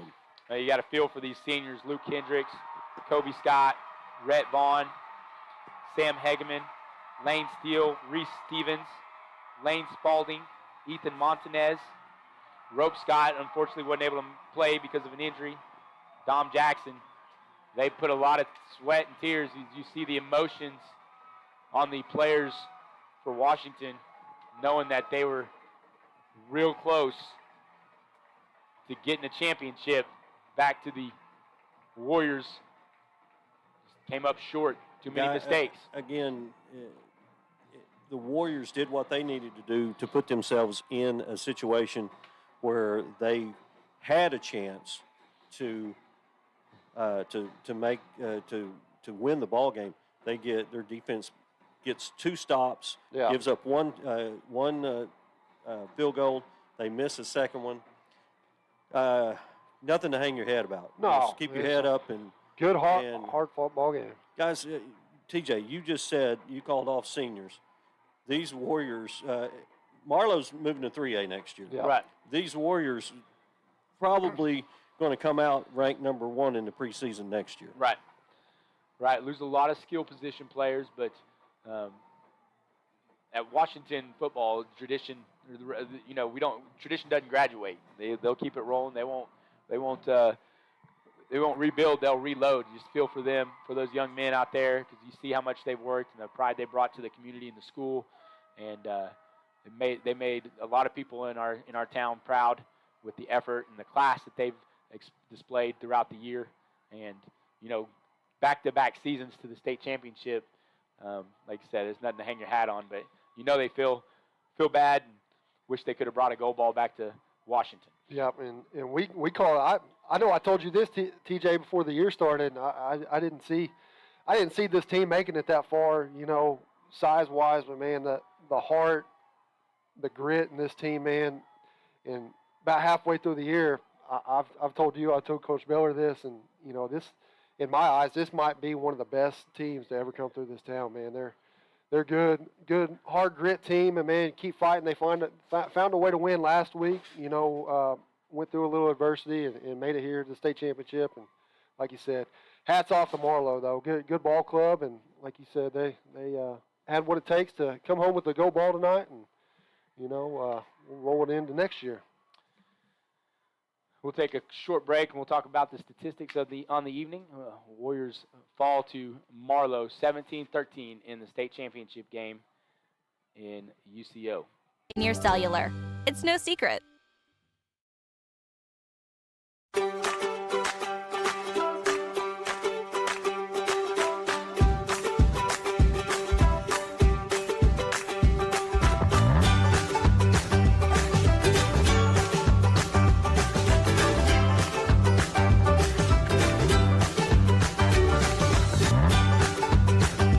Stream with Oklahoma's #1 high school streaming service, Squirtle.tv. Find out more at Squirtle.com/stream. At Maples Nixon Diesel Horse, we've helped a lot of people, and our goal was to treat each and every person like a friend. And as a friend, we've got your back always. We understand what you're going through. Being lawyers is what we do, but it's not all that we are. We care. We'll stand beside you throughout the entire legal process, not just as lawyers, but as your friends. We are Maples Nixon Diesel Horse. Welcome back to UCO, Chad Hutchinson Stadium. We have the presentation of the trophy, the runner-up trophy to our Washington Warriors as the seniors go out and grab the ball. Here's the thing, guys, and it sucks right now. Yeah. It sucks. And I was talking to a member of the Activity Association about this, that, you know, somebody is not going to be happy tonight. But you are going home with some hardware. And tomorrow, Monday, it's not going to be that bad. There are 62 other teams that would trade with you in a heartbeat to be a state runner-up. Yeah. Warriors, it's tough, guys. When you've been, this is 5 times we've been in the state finals and only have gotten 1 gold ball. But three times in the last 5 years as well. But Kyle, you said it. The Warriors, they don't rebuild; they just reload, and I guarantee you, we'll probably be back here next year doing this same game. Won't be Marlow, but there's some good teams. Beggs, the guys that Beggs team, they're going to be back next year. Good. Yeah, the Warriors do return a lot of offensive linemen and the running back, quarterback. They do lose a lot of receivers, but that running game that really helped them out tonight will be ready to go to next year. Talking about the running game, rushed for over 230 yards tonight. Cole Scott, 224 yards, but I guarantee none of those yards are going to matter to him with that last play. Kid's a great kid. But he'll be back next year. Yeah, exactly, and that's gonna burn in his heart throughout off-season workouts and stuff. And I guarantee you, next year he'll have a ball glued to his arm all year long, and he'll be ready for it next year. And it's sad that that happens. But guys, this game Cole Scott did not lose this. No. Did not lose this ball game. The Warriors put themselves in holes, and it was just hard to get out of. And he gave us opportunities. Right. He makes the big long run and breaks it where we score there, and to get it back to could have been a tied ball game, and it was his play tonight was unbelievable. Yeah, 200 yards. He had more yards, TJ, right, than Marlow total. Yeah, Marlow with only 126 total yards. Cole Scott 224 on his own. But the story of the game, again, turnovers. 3 turnovers for the Warriors, 0 for Marlow, and field position. That's the biggest one, the turnovers. Because there's only so much you can do on your end of the field if you're stuck inside your 20, and there's multiple times that happened. Well, we're going to wrap it up. Hope you guys enjoyed following the Warriors season. Guys, it's been fun. And now we're moving on to the next sport. We'll have basketball rolling in. Your forte. And then, guys, and again, this has been a great season. These guys have nothing to hang their head about. It has been a fantastic year. We'll be back next year. But again, hey, let's go play some basketball. Let's be here in March, TJ, and let's talk about Kyle and I will do some broadcasting of some playoff basketball. Hey, can I be a sideline reporter for that? Maybe. Again, Warriors, I know the guys go back and watch this stuff, and, from the booth, we are very proud of you guys, how you guys have handled yourself in the hallways, in the classroom, and on the field. You guys have represented the town of Washington with all class and all humility, and we're proud of you no matter what the outcome was tonight. You've been watching Washington Warrior football on WashingtonWarriors.tv. Good night, and go Warriors. And we are here to help.